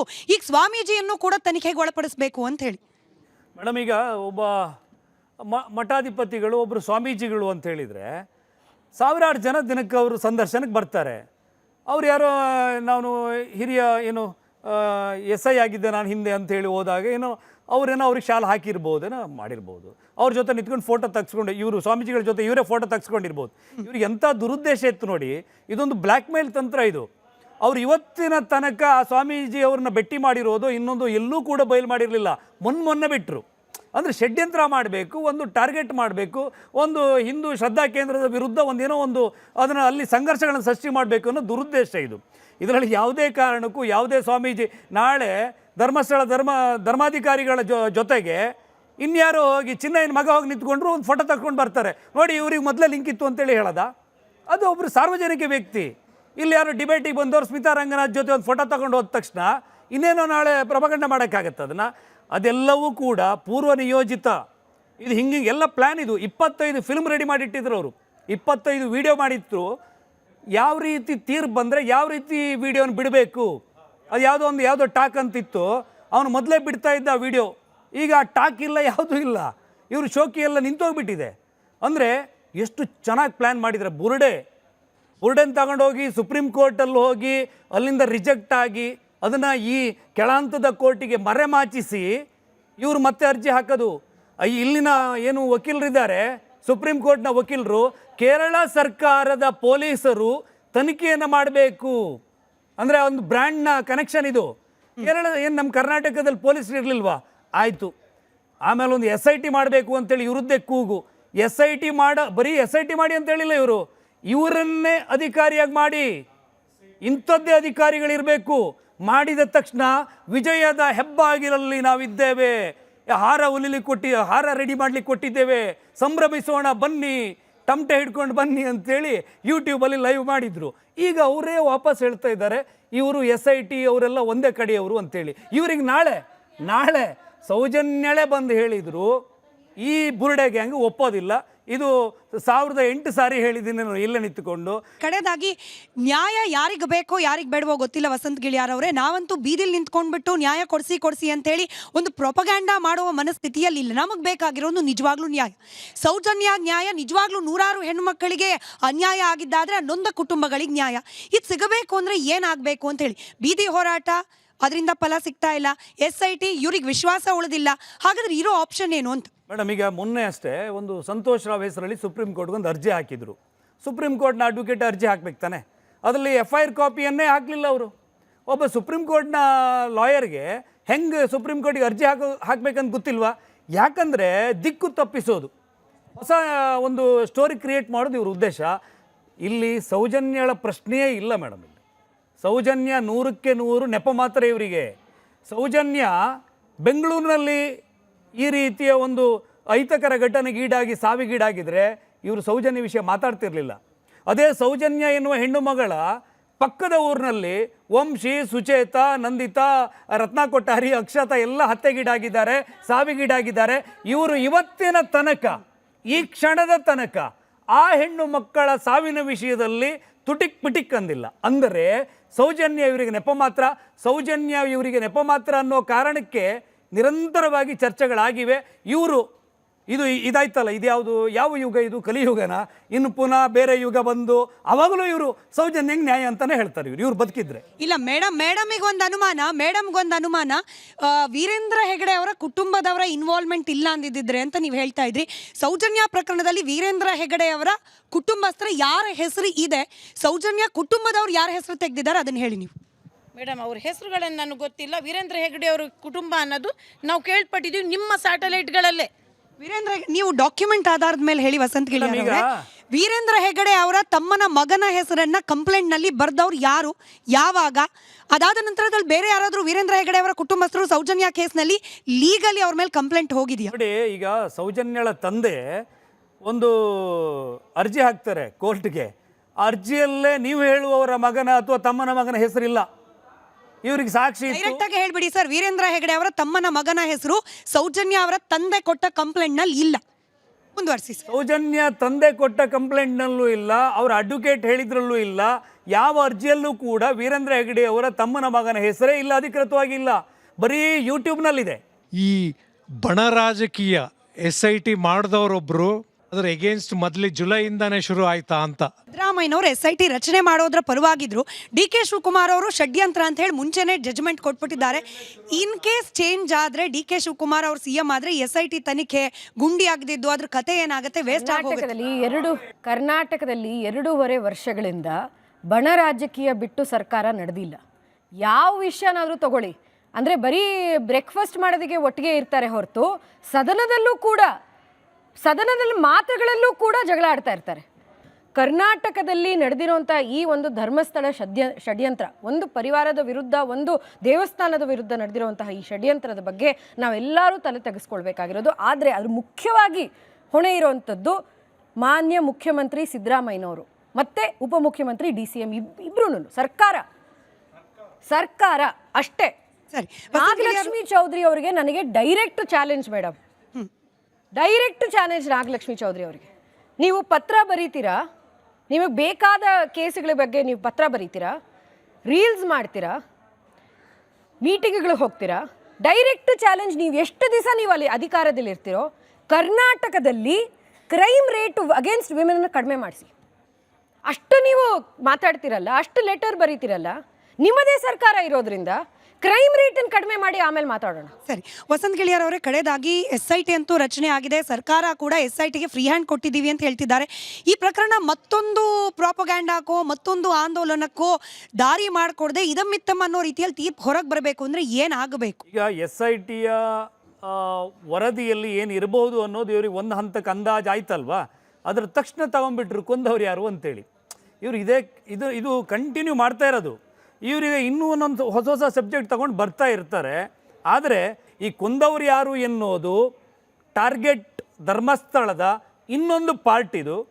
ಅದಕ್ಕೂ ಒಂದು ಅಂತ್ಯ ಅಂತ ಬರುತ್ತೆ ಅಂತ ಒಂದಷ್ಟು ಅನುಮಾನಗಳು, ಒಂದಷ್ಟು ಗೊಂದಲಗಳು ಈಗಲೂ ಕೂಡ ಮುಂದುವರೆದಿರೋದ್ರಿಂದ ಬಹುಶಃ SIT ತನಿಖೆಯ ವರದಿ ಆಚೆ ಬಿದ್ದು ನಿಜವಾಗ್ಲೂ ಯಾರೆಲ್ಲ ಷಡ್ಯಂತ್ರಿಗಳಿದ್ದಾರೆ ಅವ್ರ ವಿರುದ್ಧ ಕ್ರಮ ಆಗಿ ಷಡ್ಯಂತ್ರ ಇನ್ನು ಮುಂದೆ ಆಗದೆ ಇರೋ ರೀತಿಯಲ್ಲಿ ಕ್ರಮ ಕೈಗೊಂಡ್ರೆ ರಾಜ್ಯ ಸರ್ಕಾರದ SIT ರಚನೆ ಮಾಡುವ ಕ್ರಮ ಏನಿದೆ ಅದಕ್ಕೂ ಕೂಡ ಒಂದು ಸಾರ್ಥಕತೆ ಬರುತ್ತೇನೋ. ಅದಾದಷ್ಟು ಶೀಘ್ರದಲ್ಲಿ ಆಗಲಿ ಅಂತ ಬಯಸ್ತಾ ಧನ್ಯವಾದ ಇಬ್ಬರಿಗೂ ಚರ್ಚೆಯಲ್ಲಿ ಭಾಗಿಯಾಗಿದ್ದಕ್ಕೆ, ಹಾಗೆ ತಮ್ಮೆಲ್ಲರಿಗೂ ಕೂಡ ಧನ್ಯವಾದ ಕಾರ್ಯಕ್ರಮದಲ್ಲಿ ಭಾಗಿಯಾಗಿದ್ದಕ್ಕೆ. ಇದಾಗಿತ್ತು ಇವತ್ತಿನ ವಿಶೇಷ. ನೋಡ್ತಾ ಇರಿ ರಿಪಬ್ಲಿಕ್ ಕನ್ನಡ, ಇದು ನಿಮ್ಮ ಧ್ವನಿ.